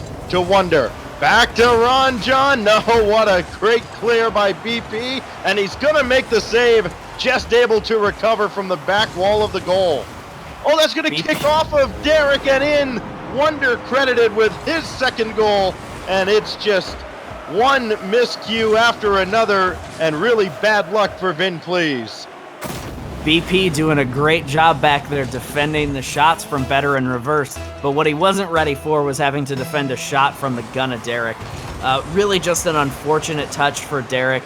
He wanted to put that one further towards the side, and it just ended up going straight into his net instead. You gotta feel bad for the guy, but these dudes have got to do something to put some offense together now. They still don't have any shots, and now they're fighting the 3-goal deficit. They're not gonna come back if they can't shoot, and they're still not getting any shots on. Wonder pinching that one downfield off the ground, and now Ranjan. Wonder redirect, pushed it high and over both defenders. Ranjan gonna lob it in again, but an easy save there by BP. They've had to make plenty so far. That's his third. 2 minutes to go in game 2. A must-win game 2 for Vin Please. And right now, they're just not playing with a lot of control. They're just kind of throwing the ball around all over the place. This one's going to be centered. Ranjan's got playmaker. Wonder's got a hat trick. And Better in Reverse has a 4-goal lead. I didn't really know what Wonder was doing that one as he redirected it into the corner, but he must have had faith that Ranjan would get there in time as Ron comes up and re-centers that ball, and Wonder gets the low-altitude freestyle into that. And as you said, Ron picking up the playmaker, Wonder picking up the hat trick. This has been all Better in Reverse for 3 minutes and 20 seconds already. Absolutely incredible control from Better in Reverse, and it's definitely starting to look like these guys are going to be going on to take on Better Grills in the semifinals. But Gunna Derek pulling one back there. Wonder not able to get control, and BP pushes it through with a great center. Maybe this comeback starts now. Who knows? All aboard the comeback train. It's 4-1. They've still got 1:31 to go. That is the first shot of the game. Fake kickoff. And Wonder will get it to Ranjan. Wasn't the cleanest fake kickoff play, but it worked well enough. Power play opportunity with Ranjan getting the demo, but it turns into nothing, at least for the moment. Wonder throws that in front, a good deflection, but Ranjan wasn't there. Oh, Gun of Derek backed off, went for boost instead. Able to get on the counterattack, though, as they stop the clear. And a good pass for BP. The shot goes in just past Wonder. And we've got a game. It's 4-2. The caster's curse is surely real as Gunna Derek plays a great centering pass straight off the wall. BP67 wins out on the challenge there, and nobody from Better in Reverse able to get in and make that save. Suddenly, this is only a 2-goal game with a minute left. This is a manageable deficit if they can keep this level of pressure up. Gun of Derek floating over Ranjan. Follow up from BP, got past him, and they're back within 1. I'm not even sure what's happening here. I would have told you just a minute ago that I didn't think the comeback was possible. In fact, I did say that. And suddenly it's a 1-point game with 50 seconds left. Ranjan and Wonder have got to be wondering what on earth they need to do to close this series out. Wonder's going to wheel around on this and clear it downfield. BP trying to get past him, and he might be able to. No, that pass goes right back to Ranjan. Now it's all the way downfield. Banking from the corner, and BP needs to turn on it a little quicker than that. And instead, Wonder with the clear. Now Ranjan trying to keep it away, but it's BP with 20 seconds. Chance now for Vin Please in front, and Wonder clears. One more goal would certainly put it away, but a save made by Gun of Derek, and that keeps him alive for the time being. Wonder redirect, just playing keep away for the final 5 seconds, and Ranjan will bounce that one in, and the comeback is over. Surely that's going to end it as Wonder and Ranjan just keep this one in the orange end with 5 seconds left. I think the fastest kickoff goal I've ever seen took 3 seconds off the clock. So they could maybe get one, but really they have to do it twice in a row. And dropping this first one here, it's not going to happen. The clock is going to strike 0 on this one. Better in Reverse will clutch it in 2 games, and they will move on and be semifinalists taking on Hot Grills in what will actually be our next match. And not surprising when you look at the teams here. Super Ranjan, we know exactly how good he is. Wonder, another Season 2 Grand Champion. It shouldn't be any surprise. They were very efficient offensively. A lot of credit to Vin Please. They did bring it back. They took advantage of a couple mistakes and really created some good opportunities for themselves in that second game. But in the end, it was just too much to overcome with Ranjan and Wonder on the other side. Better in Reverse really won that one out in pace of play almost entirely. And Vin's comeback was when they were able to increase their speed of play in order to match what Better in Reverse was doing. I think if we played this out as a best of 5 or a best of 7, if Vin could keep the pace of play up like they did in the last 45 seconds or so of that game, maybe we'd see a different outcome, but they just couldn't get the adjustments made quick enough. And we are actually going to jump right into our next lobby, and we will await for the players there. It is going to be Better in Reverse going up against Hot Grills. So the last 2 matches that we've seen are giving us the winners for this next match. So we will be in the lobby in just a minute. And so, having seen both of these teams, who do you think's going to take this one? Well, you know, I was really impressed by what I saw from Frag and Mout, the Hot Grills team in that previous match. We saw some shots from Mout that you don't see at the top level very often at all. And he was right on target with them almost every time. So, yeah, I'm actually going to give the advantage to the number 1 seed. I think Frag and Mout are going to be able to kind of catch Ranjan and Wonder by surprise, kind of give them their first real big match of the tournament. And I do think Hot Grills take it. Okay, I'm not going to disagree with you there. I think Frag and Mout were absolutely tremendous in the set that I saw them play. Better in Reverse is a good team, but we saw some weaknesses there in the later half of that second game that if Hot Grills was watching, they could try to take advantage of that. But we've got the other players in. We've got our broadcaster in the match, so we'll be starting up here in just a second. While we wait on the players to load into their teams, I'd like to remind everybody, if you want to join us in our Discord, be a part of the PRL community all the time, you can join us, !Discord, right into Twitch chat. We'll get you the link to that, and you'll be able to join up with us. You'll talk to our tournament support. You can see what's going on, get all of our announcements. Definitely a great place to be. But here we go, our first semifinal of the night. Ranjan and Wonder taking on Mout and Frag. And game 1 underway. Ranjan centering that one quickly, but an easy clear by Mountain. We'll see the big difference in this game. You're not going to see Hot Grills allowing Wonder and Ranjan to get to the center of the field nearly as often, but they get there this time. The pass from Ranjan, Wonder there with the follow-up, and a 1-0 lead for Better in Reverse. Just a great little 1-2-3 play there. Wonder pops that one high up in the air. Ranjan moving down the field to play it off the backboard, setting Wonder up to take the shot. That's the kind of direct passing and team play that you really want to see here at the top levels. Mount looks like he might have an opportunity here, but I think Ranjan does. He does get it cleared away. And this is what we expect from the top players. Flashy plays, lots of great ball control, and just quick strike ability. This is going to be a really great one. It's going to be Wonder trying to keep that in the zone. No, not going to be successful. Ranjan, good control from the back wall, around the corner, back on the side, able to keep possession of that ball. And a 2-on-1 opportunity for the moment goes by the wayside as Mount recovers. And the teams will make some big clears back and forth. They'll try to play this game in the air and wait for someone to make a mistake. Frag clears that one under Wonder. And Mount couldn't get the soft pass off, and instead it's going to be cleared by Ranjan. But again, nobody's really got possession right now. We're just kind of seeing, blind hits, not really towards any teammates. And as a result, we're not seeing any quality opportunities.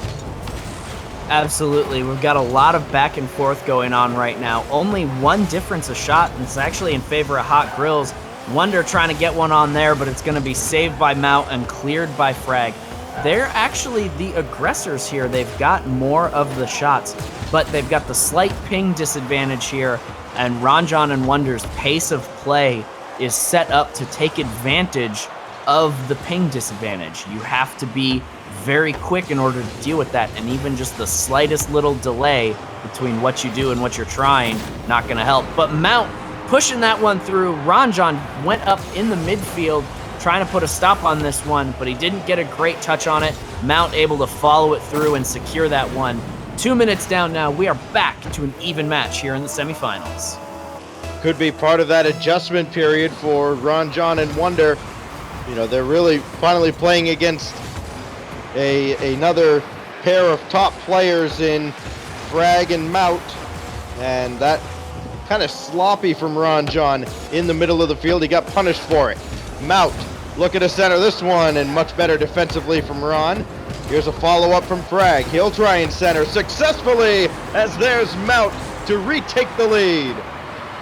That was absolutely the quintessential twos play there. Frag taking it up through the corner on the back wall, just hanging it up towards the top part of the goal, and let Mount come through on the rotate to secure that one. We're at the halfway point, and the tides have completely turned as Hot Grills with the lead now, and they're showing that they can match the Better in Reverse pace of play.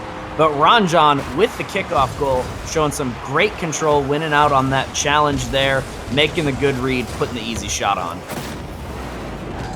Yeah, so we're tied again now, just after the halfway mark.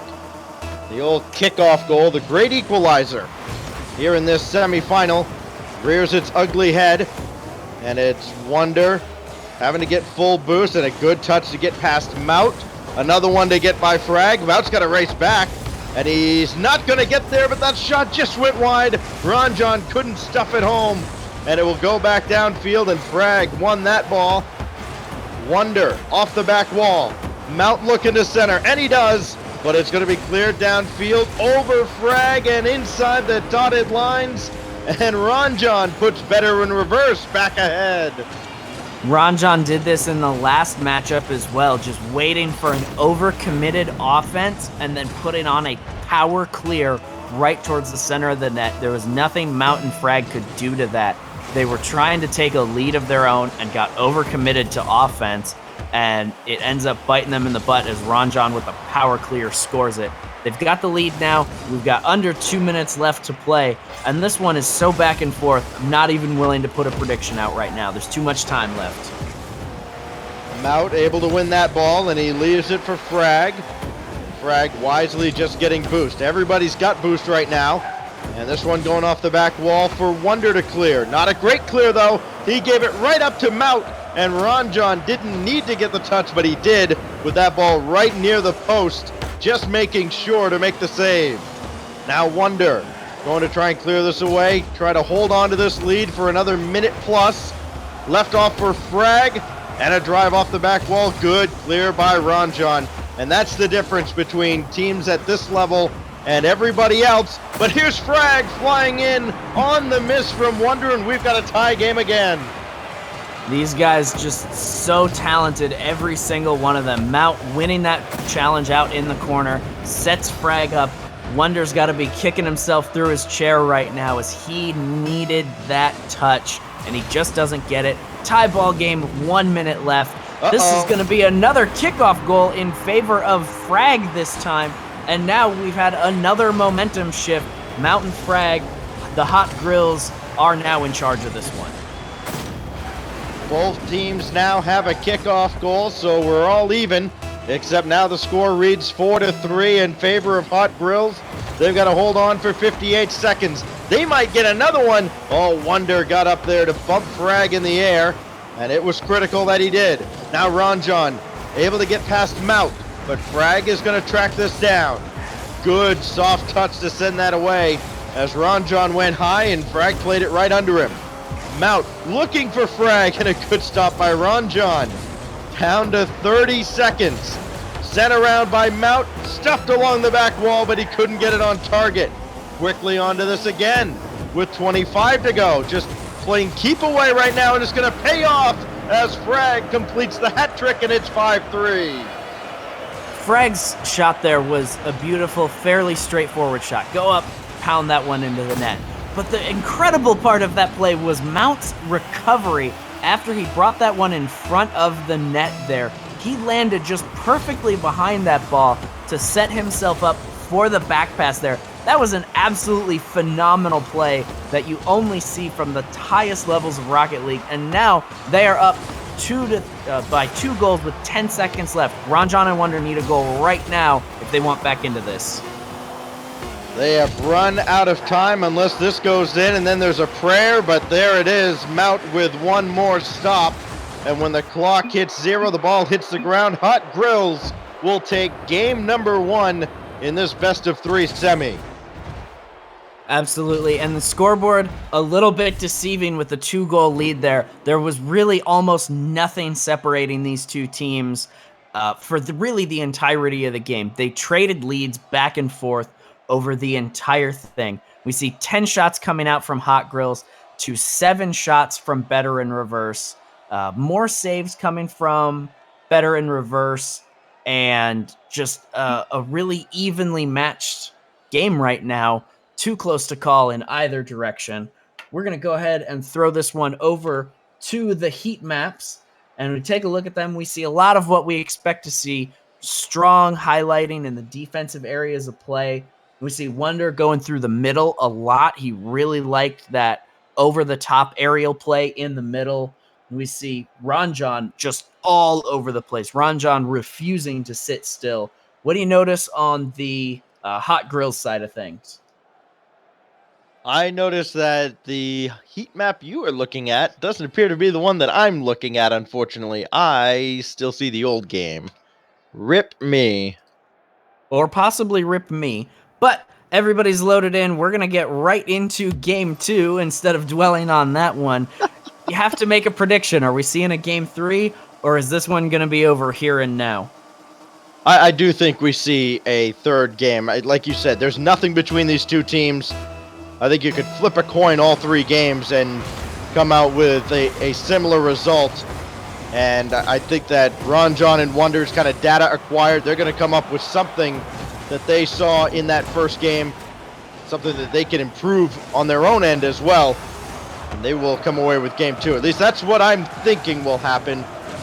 Caster predictions almost always prove to be the kiss of death. So, Ranjan, Wonder, you have my sincerest apologies. Here's Mount with a big drive downfield, and Wonder makes an easy stop.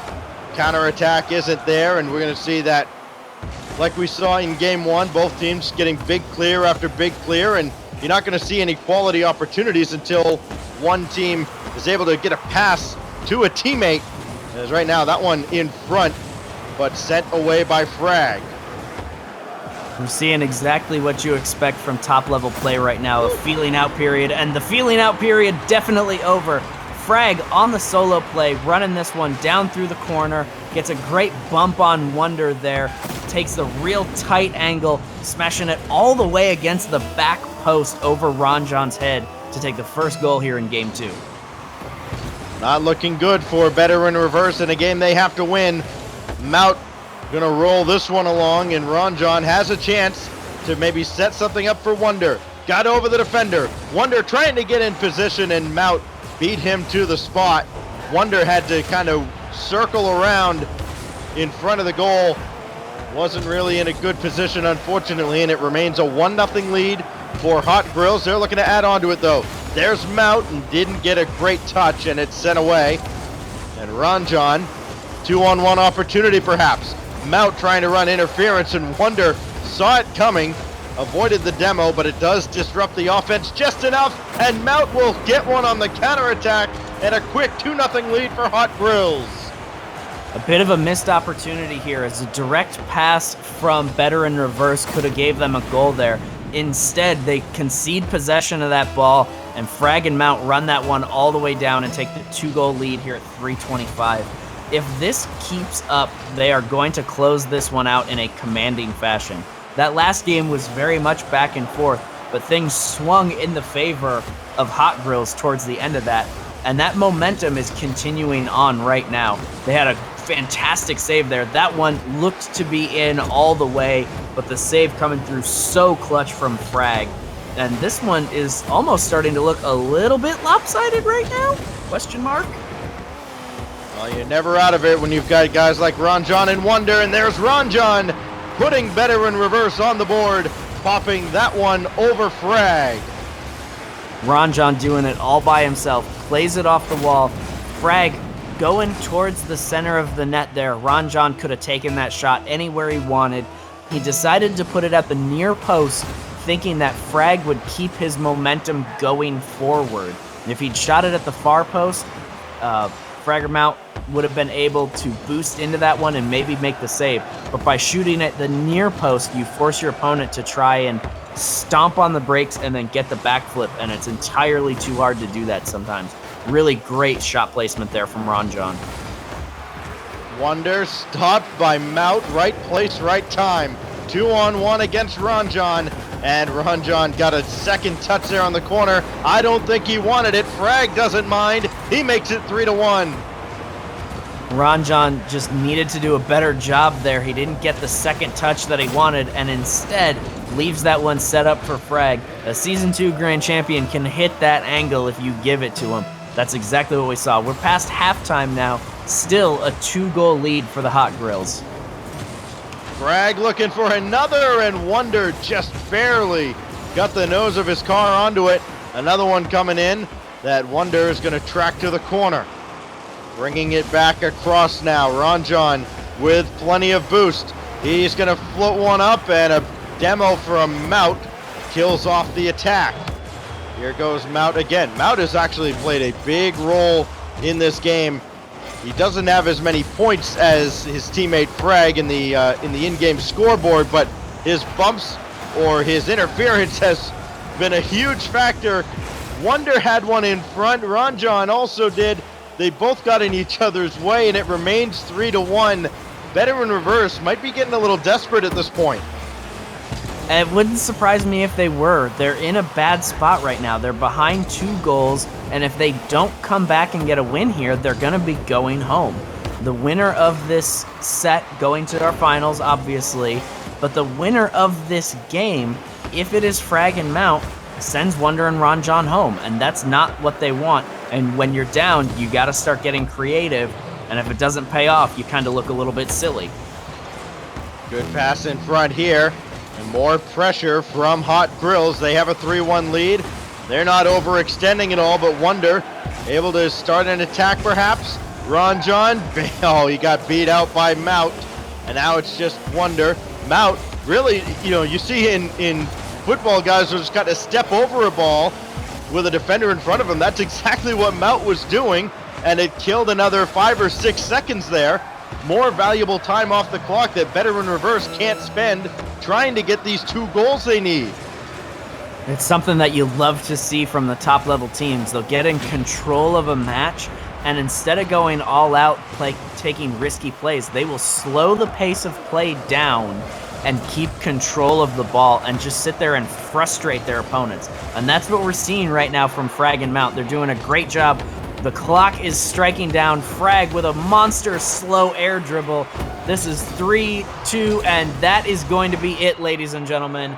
The Hot Grills are going to be going on to the finals. Veteran Reverse, Ron, John, and Wonder are going home today after a great showing in the quarterfinals, just not able to get it done here. Well, this was very impressive, and you see constantly teams play with this higher ping, and you expect them to struggle, but at this level, it really doesn't matter. It's just you line up on the pitch, you hit the ball, it goes in the net. It's really a simple game for all these guys at the top level, and it should be no surprise here that the ping was not a factor for Frag or Mount. Of course, Mount's ping was very good. Could be a lot worse, trust me. And yeah, Hot Grills really looked dominant in that game despite only winning by 2 goals. Absolutely. And one place where you can see that the most is in the shots. 7 shots coming out for the Hot Grills to only 4 from Veteran Reverse. Wonder only able to get 1 shot and 1 save, just not able to keep up with that pace of the EU play and their style of, ball control and lots of heavy bumps. Just a really great performance from the Hot Grills, and it's going to carry them on to the grand finals. Yeah, and you can see also in the heat map, which we do have for game 2 here, you can just see that Mount was all over the place. Frag very much up at the center of the field, also loved to play along the sides. And where were Ron, John, and Wonder? Almost exclusively back on their side of the field. Ron John tried to get forward a few times, but they could not get out of their own defensive end. And as a result, no offensive pressure, and they go down in 2 games. Absolutely. And we are going to take just a little bit of a break here as we get set up for our second semifinal. Don't go anywhere, ladies and gentlemen. This will be a quick 1 to 2 minute little thing, and we will be right back with semifinal number 2.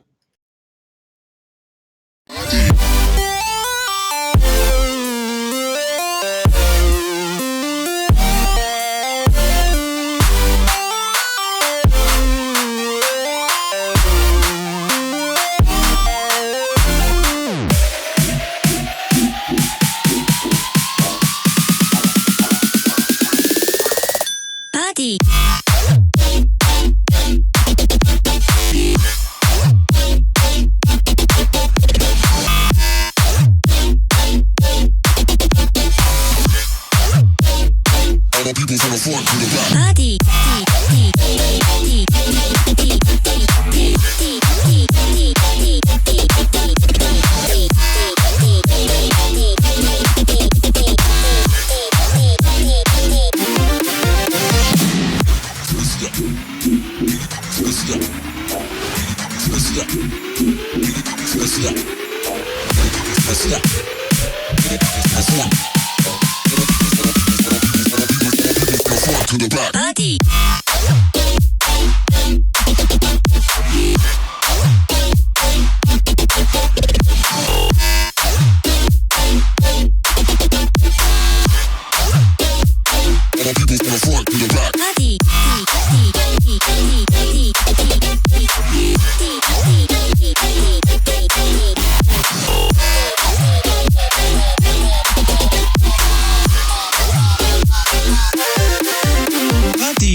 Ladies and gentlemen, our next matchup is going to be Luminance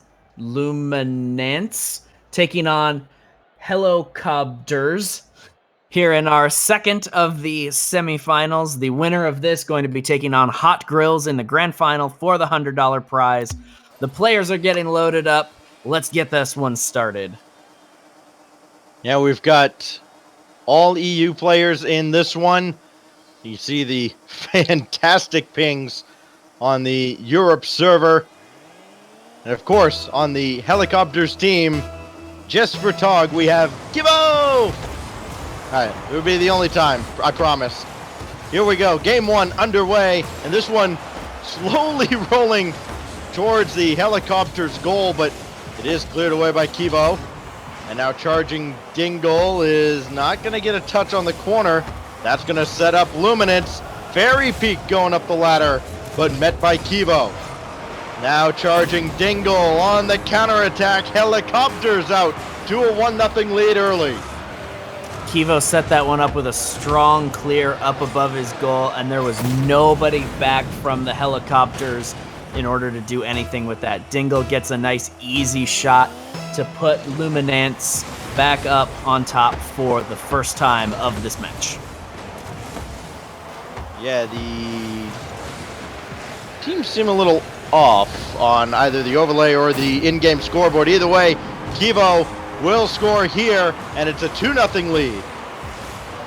Oh, yep, so I was in fact incorrect. It is the Helicopters, which are now up 2 goals as Kivo gets one himself. That's going to be 1 each for these two. Kivo with 1 and charging Dingle with 1.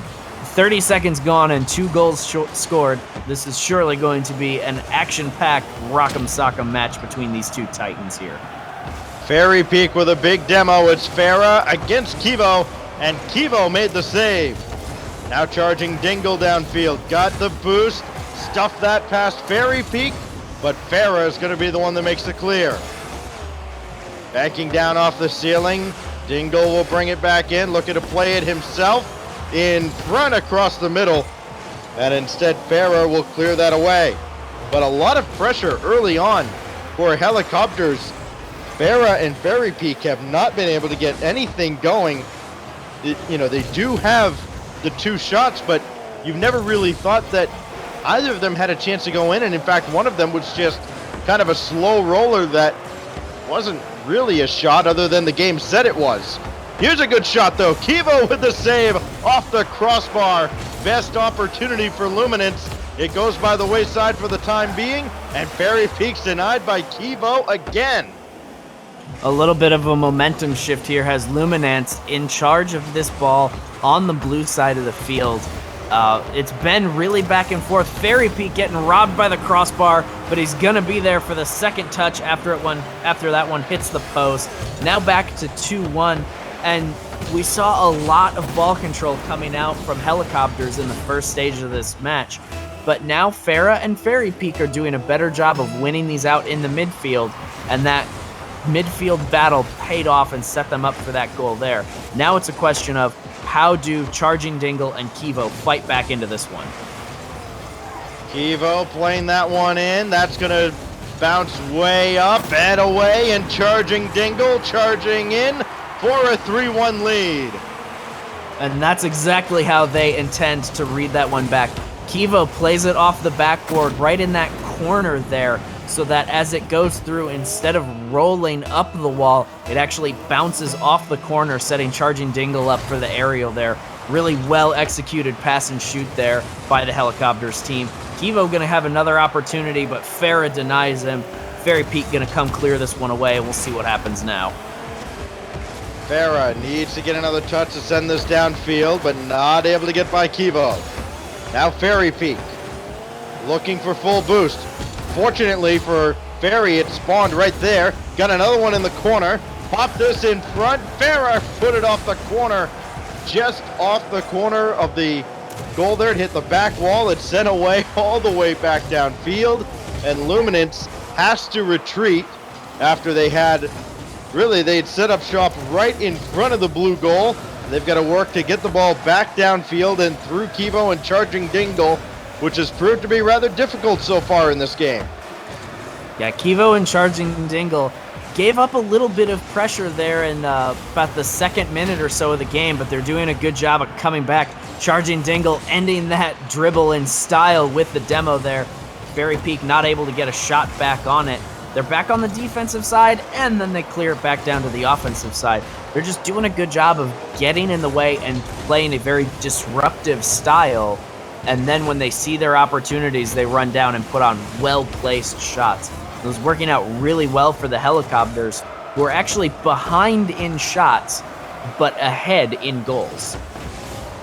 Farah with a big clear downfield. Fairy Peak looking for a redirect. Found it, but it's just wide, and Charging Dingle will make sure there's no follow-up. Farah trying to center that one, and it's sent away. And hit it where they ain't. This one goes away from Fairy Peak. Stuffed by Kivo as we hit 1 minute to go in game one. Farah trying to get to the wall and maybe set up an air dribble. Instead, it's brought right in front, and Fairy Peak is really struggling to clear the zone. That's been a theme for Luminance. They have not been able to break this pressure from Helicopters. Even when they're not really there, it's just they have a tough time. It's like they're panicking defensively, trying to get a touch and get downfield a little quicker than they need to. Farah downfield and an easy stop by Kivo, and we continue with 30 seconds left. No progress for Luminance. The Helicopters are taking this really interesting wide and slow rotational style where one of them will take that ball down there and try to put something in the vicinity of centered or at a shot, but instead of being aggressive and having their second man come up and really force the issue, they're just kind of waiting to see if that ball's going to get cleared out of there so that they can send it back, and it had been working out really well. Fairy Peak, though, putting that one in with only 2 seconds left, a power clear of his own, set it up. Charging Dingle not able to make the clear and leaves that one there for Fairy Peak. A kickoff goal could get Luminance back in this one, but it's going to be tight as they have to keep it up in the air. 2 seconds isn't enough if it's down. There it is, up in the air, into the corner. It's up! Oh, Kivo, very smart. Could have got a touch on that to maybe pop it away. Instead realized that's a terrible idea and just let it drop. Helicopters take game one. A very close affair there towards the end. Luminance doing a good job of trying to fight their way back in, but Helicopters' wide, really passive rotation just chewed through the clock there in the last couple of minutes, and that's what held onto it for them. So now it'll be an adjustment game. Who comes out the aggressor in this second match, and who comes out trying to control the flow here? You can see the shots were pretty well even, but higher quality opportunities for Helicopters, and it looks like we are getting the heat maps up here. If this one wants to load, we know it can happen. There it is. All right, and you can see exactly where Kivu was all through the game, mostly defensively, but able to get forward, and of course Charging Dingle even more up towards the opposing goal, and of course able to get those 2 goals. A very defensively oriented performance from the Helicopters, opting more for good shots, well placed and well timed, rather than a high volume of shots, and then just fantastic defensive play, keeping out so many of Fairy Peak and Farah's shots. Just a really good effort from them. I want to see Fairy and Farah get a little more creative with what they're doing, because this strong defense from Dingle and Kivo is going to hold up to the standard shots like that. You have to get creative to get around that, so we'll see how they do that here. That's a fair point, as Charging Dingle able to clear for the moment, but it's coming right back in. That went off of Farah, though, and Farah has to bring this back to the orange zone, trying to stall and get some boost. And it almost turned into a scoring opportunity for Helicopters. This one's going to drop down, and maybe they have a chance here. Luminance couldn't get that in front as it's cleared away by Charging Dingle. And Dingle has taken this himself through the air. Another touch, drops it in, off the crossbar and in. What a play from Charging Dingle. What a crazy angle there from Dingle as he flips off and then powers that one down. It bounces off the ground into the crossbar, and it's forward momentum just barely enough to squeak it across the goal line. What a crazy shot from Dingle to put him up 1-0 here in Game 2. But Fairy Peak putting in work of himself, answering right back with the kickoff goal. Ferris set it up, just kind of killing that one. Fairy Peak very aggressive going for it as Kivo went for boost. Tie ball game just as quick as the lead was established. Now we're tied back up. Not even a minute gone by here in Game 2. And it is, of course, a game that Helicopters will have to win. And Charging Dingle trying to wreak some havoc there on Fairy Peak. And instead Farah comes in because Kivu hit Charging Dingle. And it's just a comedy of errors that results in a 2-1 lead. It was a great bump there on Farah to set up control for that, followed up by the miscommunication that puts Farah in exactly the right spot to respond to that opportunity and take the lead. I said it was going to have to be creative for the Luminance team to get back into this one, and that's what we've seen. 2 creative goals. Farah with a beautiful save there. I thought that'd be in for sure. Charging Dingle had a great opportunity, but Farah reacted quick, and they're going to get another one right there. Farah putting that in, second goal for him. 2 shots each for them, and suddenly Luminance looks like a real competitive option to make this for Game 3. It's like the light has switched on for Farah and Fairy Peak. They've got a 3-1 lead now. Less than a minute and a half gone by, looking to add on to it. They've got the kickoff going their way. And it's Fairy Peak putting this one over. Charging Dingle, a very good shot, and it's 4-1. Charging Dingle, just shoes stapled to the ground there. He just kind of sat and waited. Didn't really do anything to get in the way, hoping Kivo would get there in time. Kivo too far back, and Dingle had to throw himself at that one. Instead, he just sits there, and now it is a 3-goal deficit for the Helicopters to overcome, which is as wide a lead as they had ever established in the first game. Kivo to the corner, looking for a big clear. Instead, it goes right to Fairy Peak. Follow up from Farah. Luminance is piling it on in Game 2. Absolutely just unfortunate touch there from Kivo in the corner. Sets that one up. Fairy Peak takes a shot. Dingle with a good save, but Farah had it scoped out, ready to put that back on the rebound. Now a 5-1 scoreline. This is a completely different match than what we saw in the first one. Like, I wouldn't even think this was the same 2 teams the way this one is going down. Fairy Peak with the bump on Kivo, and he's not able to recover. Fairy Peak has scored again. Each of Farah and Fairy Peak have a hat trick. Absolutely just crazy play coming out from Fairy Peak there, battling that one through.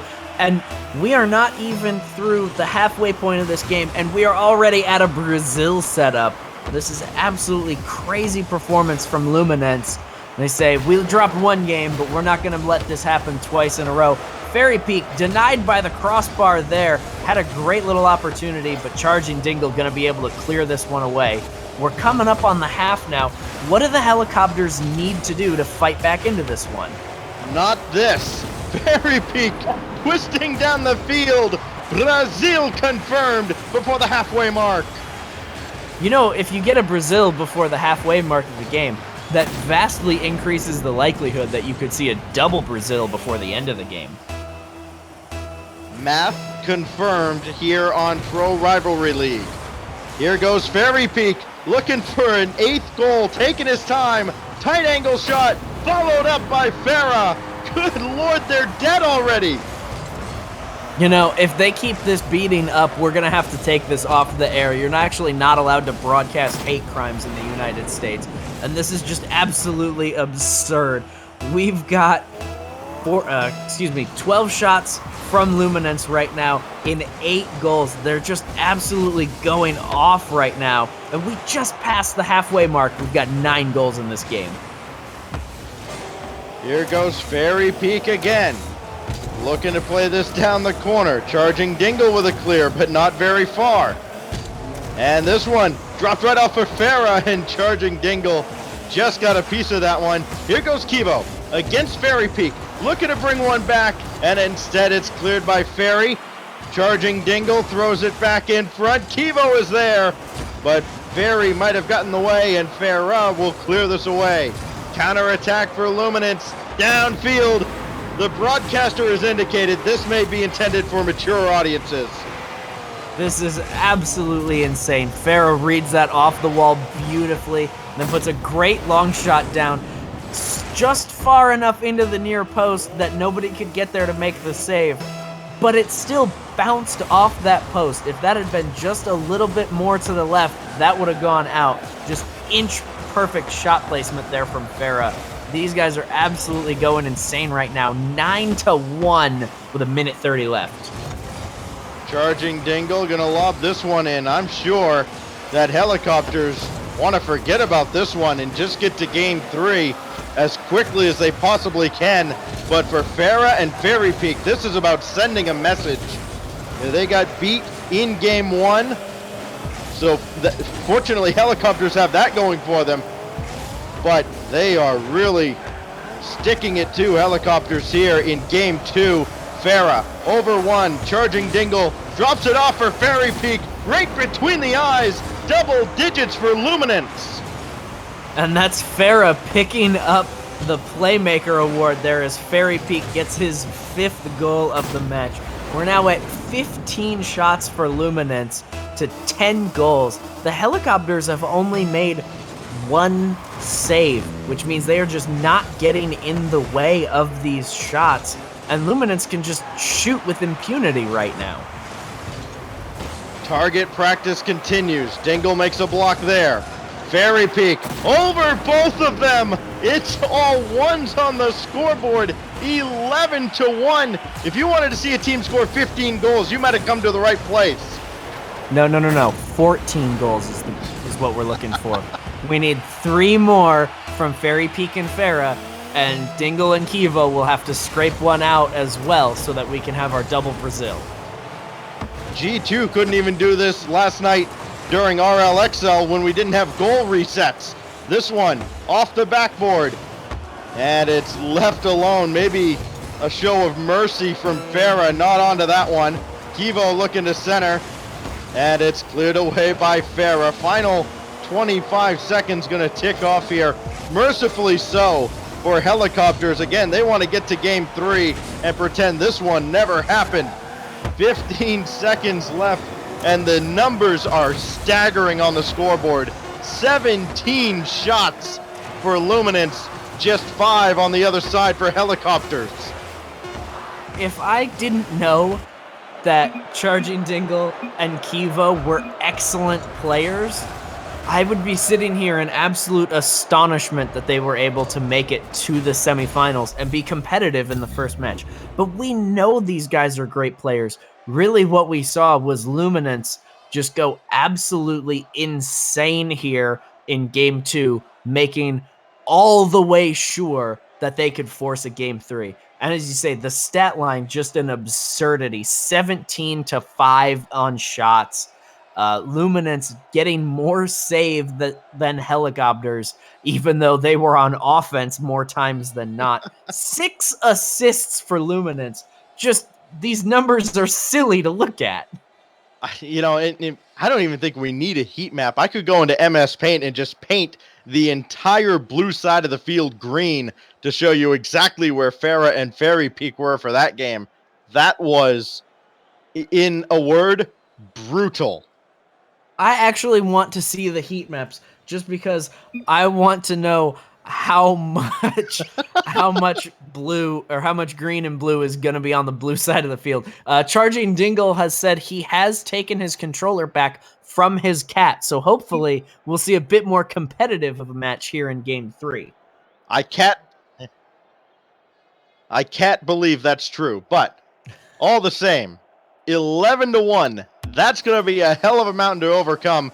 Fortunately, we don't play these on aggregate. It's a brand new game here in Game 3. The winner is going through to the finals, and here we go. Kivo, first one onto this perhaps. No, it's going to be Charging Dingle from his own zone. A big drive downfield, and Farah makes the save, and at least for Helicopters, they get to attack first in a game or in a match where just recently they were not doing a lot of attacking at all. But here's Farah past Charging Dingle, and it's more of the same. Luminance out in front early.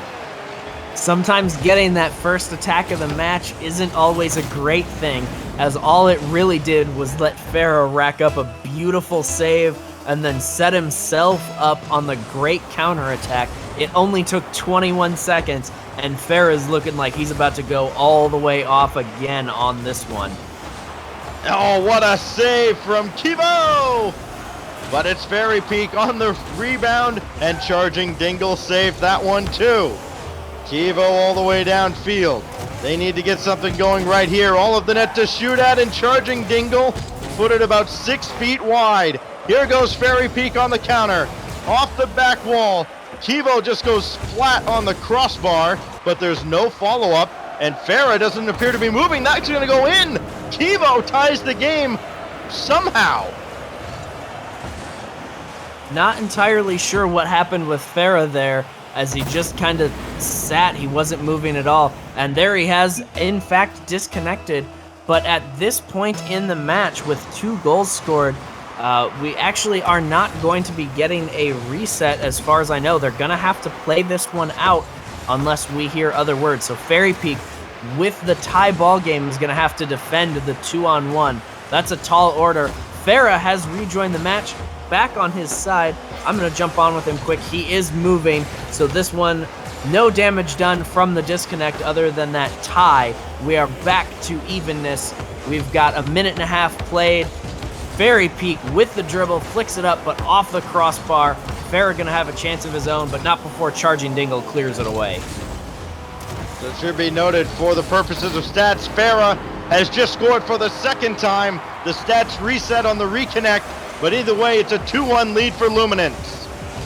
Farah just continuing the onslaught there. Fairy Peak set it up with a beautiful pass, sneaking that one right through the defense, and all Farah had to do was put it towards the far post. We're now have only a minute 40 seconds gone. It's 2-1, and Luminance looks like they could be in a position to run away with this one if they keep the pressure up. Chance for Kivo now, off the back wall, missed by Fairy Peak, but nobody there. Kivo couldn't get possession. Farah past Charging Dingle, but not past Kivo. Now Fairy Peak looking to bank that off the ceiling for Farah, and a good challenge from Charging Dingle keeps him off the scoreboard. Kivo not credited with a save there. Can he center this for himself? No, it's Farah clearing that away, and you can see that Helicopters absolutely want to move from the corner inward. They want to use that corner as a third attacker. The problem is, every time it seems like Luminance, either Farah or Fairy Peak, is up there to send that ball away. Absolutely, and you have to think that there could be a bit of a tilt factor going on here. When you just get absolutely decimated in a match, it's so hard to come back and be like, oh no, I've totally got this, we can take these guys. Because they threw their everything at them the last time and came up with just absolutely nothing. So what do? You have to come back, make adjustments to what you're seeing. Kivo and Dingle have to get transitioned to offense better. They sacrificed so much ball control last game, and they're still giving up entirely too much ball control to put together a good attack. Fairy Peak trying to snipe the corner, hit the crossbar, follow-up is there. Fairy Peak gives Luminance a 2-goal lead again. Just a beautiful little touch from Fairy Peak there to kill that one, and then he manages to get turned around on it. Kivo and Dingle floating past it, and Fairy Peak sets it up and knocks it down all by himself. Under 2 minutes to play here in Game 3. The winner of this match is going to be going on to the finals to take on Hot Grills. It will be an all-EU final. Fairy Peak with a great save. He's going to leave this one to Kivo in the air, who doesn't quite get the touch. Dingle to clear it away. Just not enough possession coming out for the Helicopters. I don't think they've got what it takes to come back right now. Not anymore. Farah, like a hot knife through butter, all the way downfield. It's 4-1, and that could be RIP for Helicopters.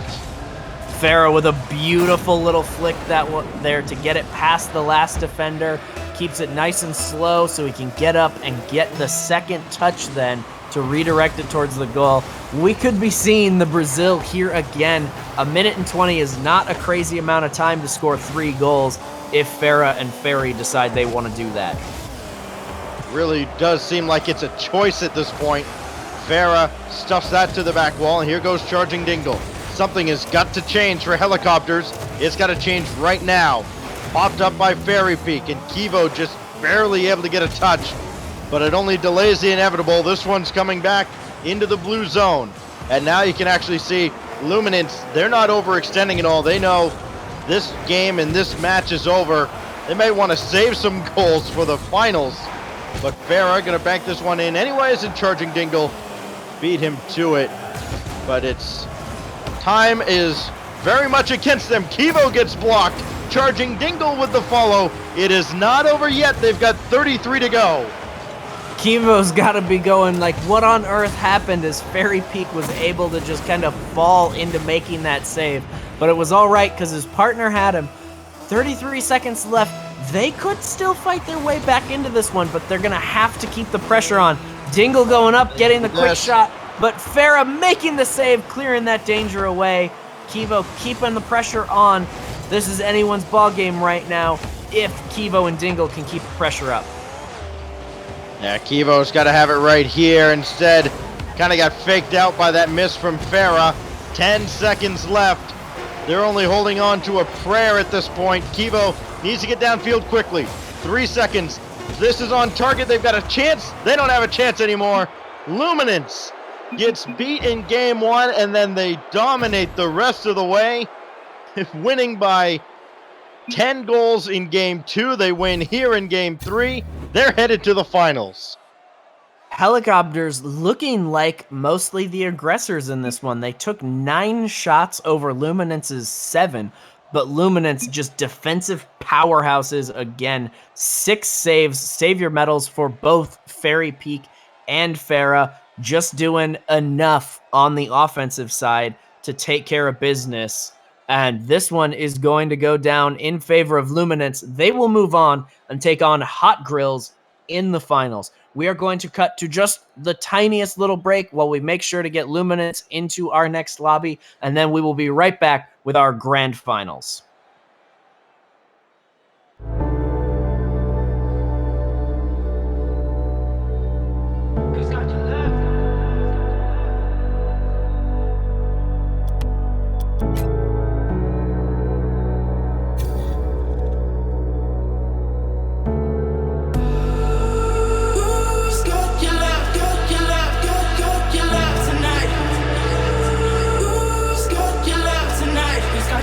Tonight.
All right, ladies and gentlemen, we are here with the finals. It is going to be Frag Mount taking on Farah and Fairy Peak. Nope, we are going to drop out quick and Whoops. we are going to get a server remake. This is not an EU server. We've got 2 EU teams, so we are going to take just a quick break as we get this server remade.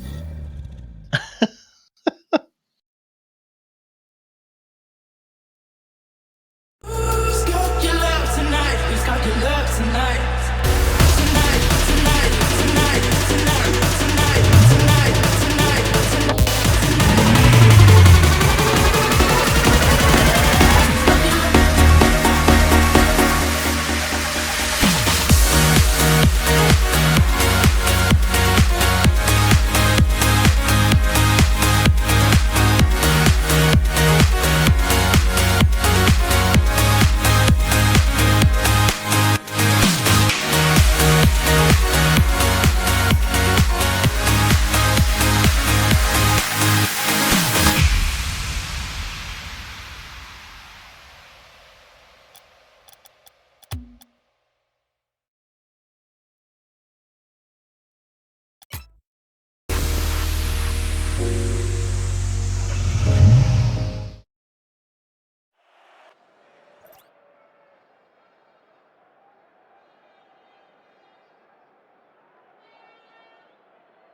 Alrighty, ladies and gentlemen, sorry about that. We've got the servers sorted out now. We are on EU, and what we have here, ladies and gentlemen, is actually a rematch of yesterday's PlayStation Plus LAN final in Paris. Frag and Mount, along with Farah, actually were taking on a team that had Fairy Peak on it. So we have got some of the best of the European players that are not in RLCS right now. These are all really talented players, and this one should be just a wang-bang beat-em-up match between some of the EU titans. Well, Fairy Peak getting a pinch off that back wall. It's going to be Mount that clears it away. And what we've seen, especially in the games that Hot Grills played in the semis, was you were seeing a stretch of maybe 30 or 45, maybe even 60 seconds near the start of each game, where both teams would just clear the ball back and forth, and nobody would really get a quality opportunity until we found a pass or a big-time demo like we just saw from Farah, blowing up Frag there, and Fairy Peak scores first. Fairy Peak and Farah look to continue the dominance from that last set where they just absolutely controlled everything. You've got to know that all of these players are very familiar with each other, so to come out and be aggressive like this is a very bold move, but it's worked so far. A great demo to set that first one up. Fairy Peak trying for another bump, and it ends up working out. Frag plays that one off the crossbar. Gonna get another attempt. Fairy Peak, then to Farah on the clear. And it looks like Luminance is going to keep control of this one as well. For how long, though, as we see Mount trying to circle around on this one. Fairy Peak beat him to it, but not able to get the angle on the shot. Might have been helped by Frag, though, cleared it right to Fairy Peak. And now Farah going to try his luck. Going upstairs, maybe looking to drop it off for Fairy Peak, and instead, well, it was cleared right to Fairy Peak, who makes it 2-0. Fairy Peak, again, just showing how good his reads are. That one gets cleared into the wall. Mount and Frag both go up like they want to set up on offense for that one, but don't count on Fairy Peak making the read. Just very little space on that one, but still able to get enough speed to put a great, powerful shot on. Nobody had a chance at saving that one. Oh, Mount with a whiff on the shot from Farah.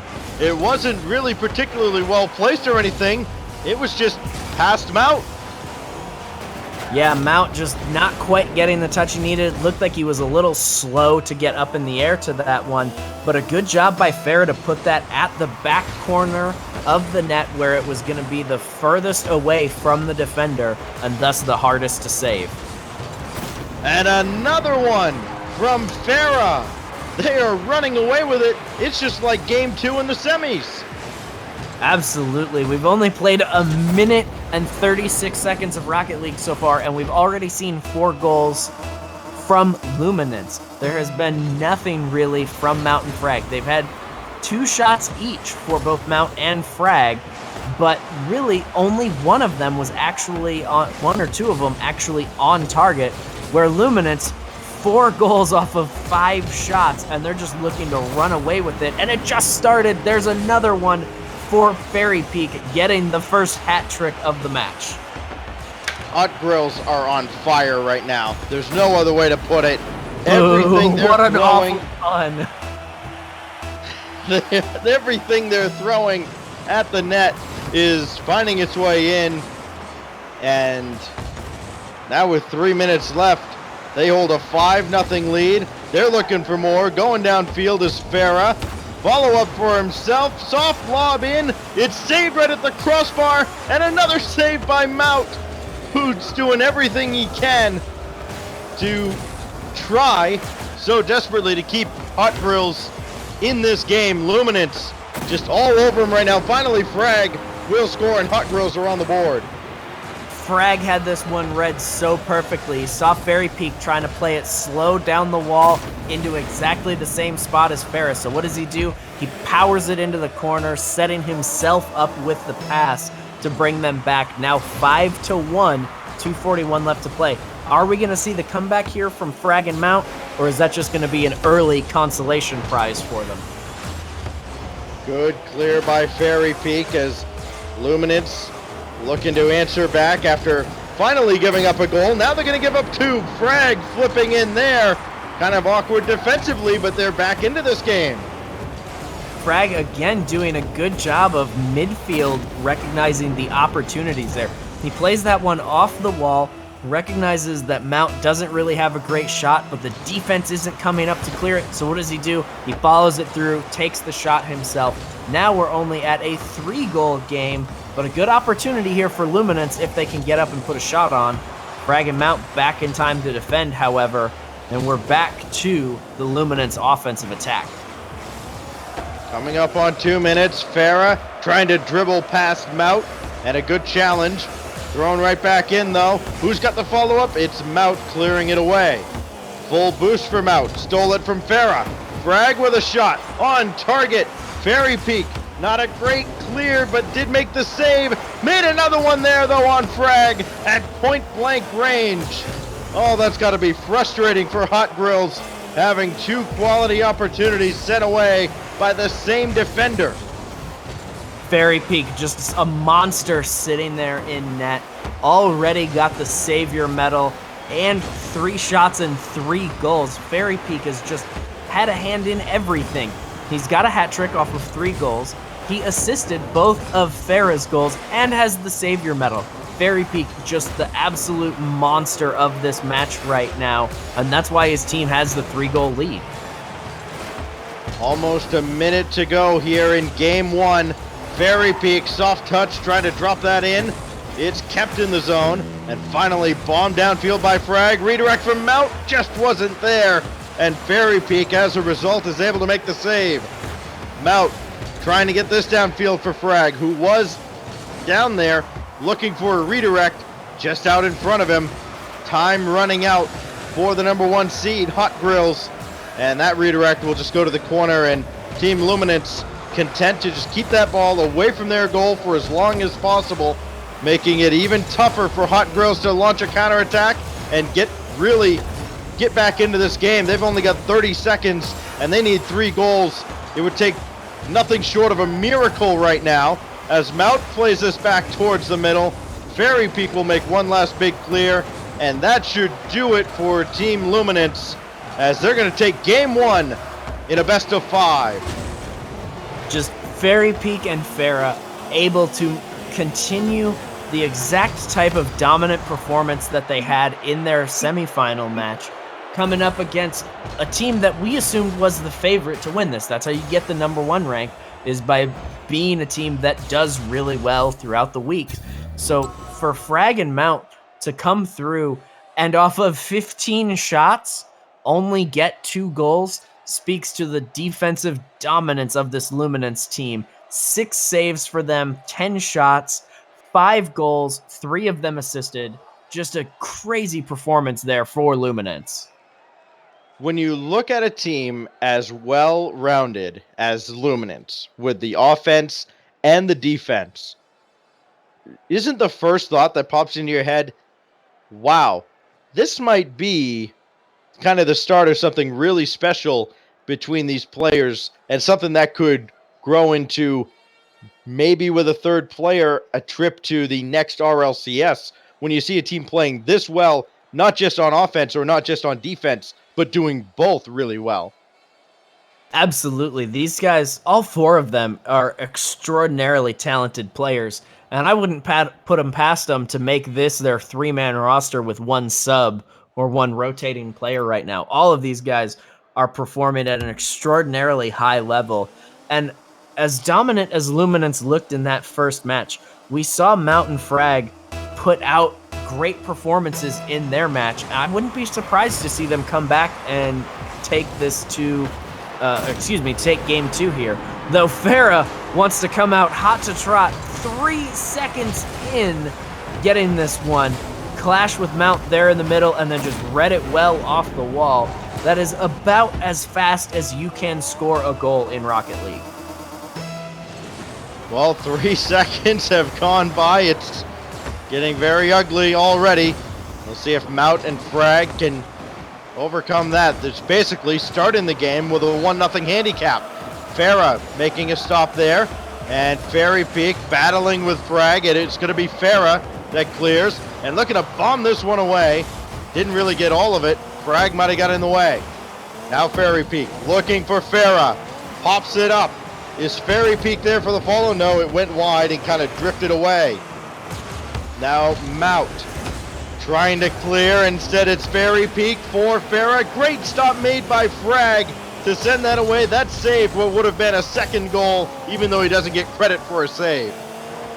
I'm seeing a lot of bumps coming out from these two teams. It's something very indicative of the EU style of play. They like to do is go up and take a shot or put it at the backboard, and then as they come down, try to bump or demo the goalie to create an opening for their partner to come through on the shot. And we're seeing that right there from Farah. Fairy not able to get on with the shot. This one's going to go back down to the orange end. But a lot of very physical play from both teams. You can tell this is an EU matchup. Frag couldn't beat Farah to the ball, but Mount has a chance to clear it right to Frag. But the problem is for Frag and Mount, they're not really downfield looking for that clear into a redirect. They're too busy trying to rush back defensively. We'll see if that changes. Here goes Frag, looking for Mount again off the back wall, and Farah has control. Gonna take flight here, right down the dotted line, and it's sent away. Mount might have got involved there and just got a touch to send it off. Absolutely, and I thought that counterattack was going to be a setup for goal number 2 here, but a great job by the defender who didn't actually get credit for the save on that one, mostly because it didn't technically count as a shot yet, but just a really good job. Mount picking up the savior medal there. He's doing a great job on the defensive end. Their problem right now is still transitioning to good offense, and as soon as I say that, Mount taking that one down the field. Frag set him up with that good challenge.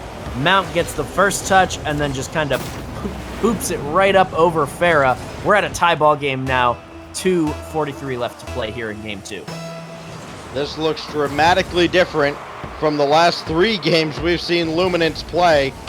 Finally, they have perhaps found a team that can really play with them. Here's Mount sending that one away. Farah trying to center. And Frag, he has a clear of his own. And it's well played by Mount. If Frag can get on there, that's a great recovery. One-on-one with Farah, and the pop-up there might have been intended for Mount, but there was no follow-up. Now with about 2:15 to go, Frag is going to try again from the corner. That caught the ceiling, might not have expected it, but Mount able to make the play, send this downfield, needs to center, and instead Fairy Peak got back and made the clear, and we're seeing again both teams just going for those clears, not really a lot of possession downfield. Maybe they're trying to pass, but those passes aren't really finding the mark. A bit of a clear exchange here going on, as neither team's really wanting to overcommit to the offense. They've both seen how effective strong counterattack play can be, and so they don't want to give that up. And it turns into a battle of, we're going to clear to you, then you're going to clear to us, and whoever misses the return clear is probably going to be the one to give up this second goal. Downfield here, and Fairy Peak just got in front of it. Still an opportunity. Finally set downfield by Peak, and Mout will make another big clear. Back and forth they go. Next goal could be the last at the rate these two teams are playing. Mout almost cut that angle just on the outside post. Now Frag looking to start a counterattack of his own with a minute to go, but couldn't direct that towards the net. And it's an easy clear to the outside by Farah. Now Mout will try again. Fairy Peak almost ramped himself there. And Frag bumps into Mout. It's all very disorganized right now. And Farah's going to get a ground pinch downfield. And Mout able to clear, but it's right there to Fairy Peak. Frag with the save. Boy, it's going to come down to a mistake. You can just feel it. And the next mistake made could very well be the last here in Game 2. Absolutely, and neither team wanting to give that one up. They've both been playing such a fantastic job of defense, but there was the mistake. Farah set that one up with a big aerial challenge, and Fairy Peak saw the golden opportunity coming all the way from his own goal, all the way down the field, getting that touch on the goal line to take the lead with 20 seconds left. And a very important goal it is, as now Hot Grills needs a goal quickly. That's off the crossbar. Frag right down the middle, and it's a tie game again. Here I was thinking that we'd be all set up. We'll have a winner here for Game 2, and then Frag and Mount set up on the kickoff, and Frag able to sneak that one through with neither Fairy nor Farah able to clear that one out of the danger zone in time. 15 seconds left. We will either see the last second clutch, or we will be going to our first overtime here in the grand finals. 6 seconds for Frag. Oh, Farah has a chance with an empty net, and it's popped up by Mount. Still up, and a even more important touch by Frag to send that off the ceiling, and we go to OT. I think they did a really smart play there by putting that one on the ground from Luminance. It was in a very precarious situation for them, where Mount and Frag could have kept that one up in the air and taken the lead with no time left. So by playing that one down to the ground to get a reset and can try to come back and win this thing in overtime, that would have put them up 2-0 in the series if Luminance can get this win here, which would make Game 3 match point for them. A lot of whiffs in the blue zone. Here goes Frag.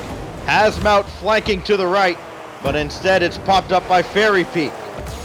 Off the corner, Mount beaten by Farah downfield, and Frag did well to rotate all the way back. And this is where it's very important to rotate and make sure you've got plenty of boost so you can make that kind of save. And Mount did that with not a lot of boost at all, but the attack's still there for Luminance. Frag will clear it away, and Mount can kind of wipe the sweat off his brow now after making that incredible save.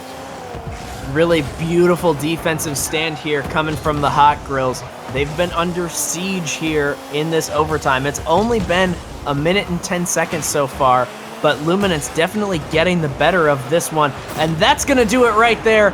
Fairy Peak putting that one back.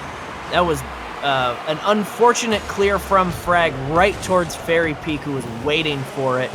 Nothing Mount or Frag going to be able to do about that one.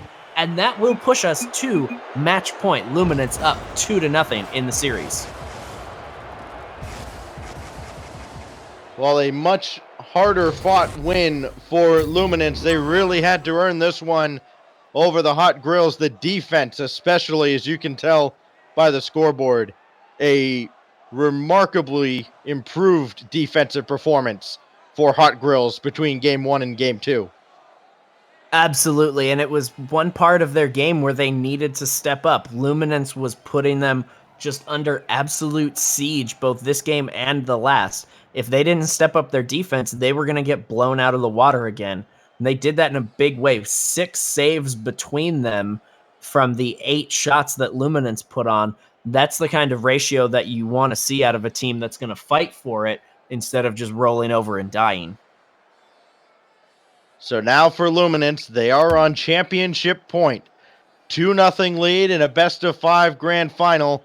And for Hot Grills, a step in the right direction. They certainly weren't dominated, but they did still come up short in game 2. It's going to be very interesting to see how the first half of this game plays out. Are they frustrated, or can they kind of muster some offense together and keep Fairy Peak and Farah out of the middle of their zone? I think if the Hot Grills can continue the momentum swing that they started by pushing that last game 2 in overtime, they could be able to come in here. But they're in a reverse sweep situation right now. They've lost 2 in a row, so tilt's going to start to become a factor for them if they give up any kind of a lead. And they have to now win 3 games in a row against a team that's done a very good job of responding so far. So Frag and Mount in about the roughest position you can be in Rocket League. And all Fairy Peak and Farah have to do, they've got 3 chances to win 1 game. Those guys have got to be feeling great right now. It's been a very creative and effective attack from Frag and Mount. And one shot might have been all it took for Fairy Peak, if not for Mount making that save, but Farah is right back on it. So you see Hot Grills on the attack for about 30 seconds. Luminance goes on the attack for about 7, and they've got a 1-0 lead. You see Fairy Peak doing exactly what we talked about last game. He went through the goal and tried to get a bump on the goalie. The goalie had it scouted, though. We see that all the time. And he jumps up over to avoid the bump and then isn't in a good position to respond to the shot. And there Farah is coming through, getting the second one. We've got 2 assisted goals for Luminance in 51 seconds to start off this game 3. These guys are looking like a team that wants to go home the PRL champions. So time of possession still greatly in favor of Hot Grills, and they find themselves trailing 2-0. That's what Luminance does. They strike quickly, they strike often. Mount looking for a redirect here, could not find it. Those are the plays they have to come up with if they're going to beat Luminance. They're not coming up with them, and Fairy Peak's just going to casually drop this one in from the air on an empty net, and it is looking very ugly very early. Farah Peak set that one up with a monstrous aerial to get up and play the pass forward to Fairy Peak. That's exactly the type of high-level aerial play you want to see. One player goes all the way up, makes the pass, and the other player doesn't even wait for it to come down and hit the ground. Gets the redirect from the air. Now 3-0 here in game 3. Could this possibly be an indication of the series score? Chance for Mount to do something about it. Far side, out of the reach of Farah, and that's a step in the right direction for Hot Grills. Just a bit of an unfortunate challenge there in the midfield. Bumps that over to the side where Mount was ready to put a shot on. And where does he put that shot? Towards the furthest post from the defender, making it the hardest save that you can get to. It's something that you have to be able to do as a high-level player, is put your shots not just at the goal, but at a particular part of the goal. And we're seeing that at just an extraordinary level there. There's another one from Frag from way downtown. The defender not able to catch up to that one in time. There was nothing Farah was going to be able to do about it at the speed that shot was going. You could tell the exact point at which Farah went, oh crap, as that one sailed over his head, knew he couldn't reach it. And now we've got a game all of a sudden. Hot Grills back within 1. And Frag is going to try to start the attack. Instead, he gives it up. Serves it up on a platter for Farah. Centers it for himself, and it's Mount able to make a save. Now Mount taking his time, having a little trouble. Just hit it where they ain't. Looking to center here for Frag, and instead, Fairy Peak beat him to it. Back down it goes, and anytime Luminance gets into the blue zone, it has been very dangerous for Hot Grills. They're fortunate to get out of it without giving up a goal here. Mount looking to center, trying to get creative again, and it just wasn't there. At the halfway mark, 3-2 lead. Farah gonna try his luck. Instead, it's Frag, bumped by Farah, and it's back to square one for Hot Grills. Something to point out here, there's only one shot separating these two teams and only one goal on the scoreline separating them. We talked at the break about how Frag and Mount needed to do a better job of getting onto the offense here so that they could work their way back into it. They have to score their goals or they're done. They just go home with nothing.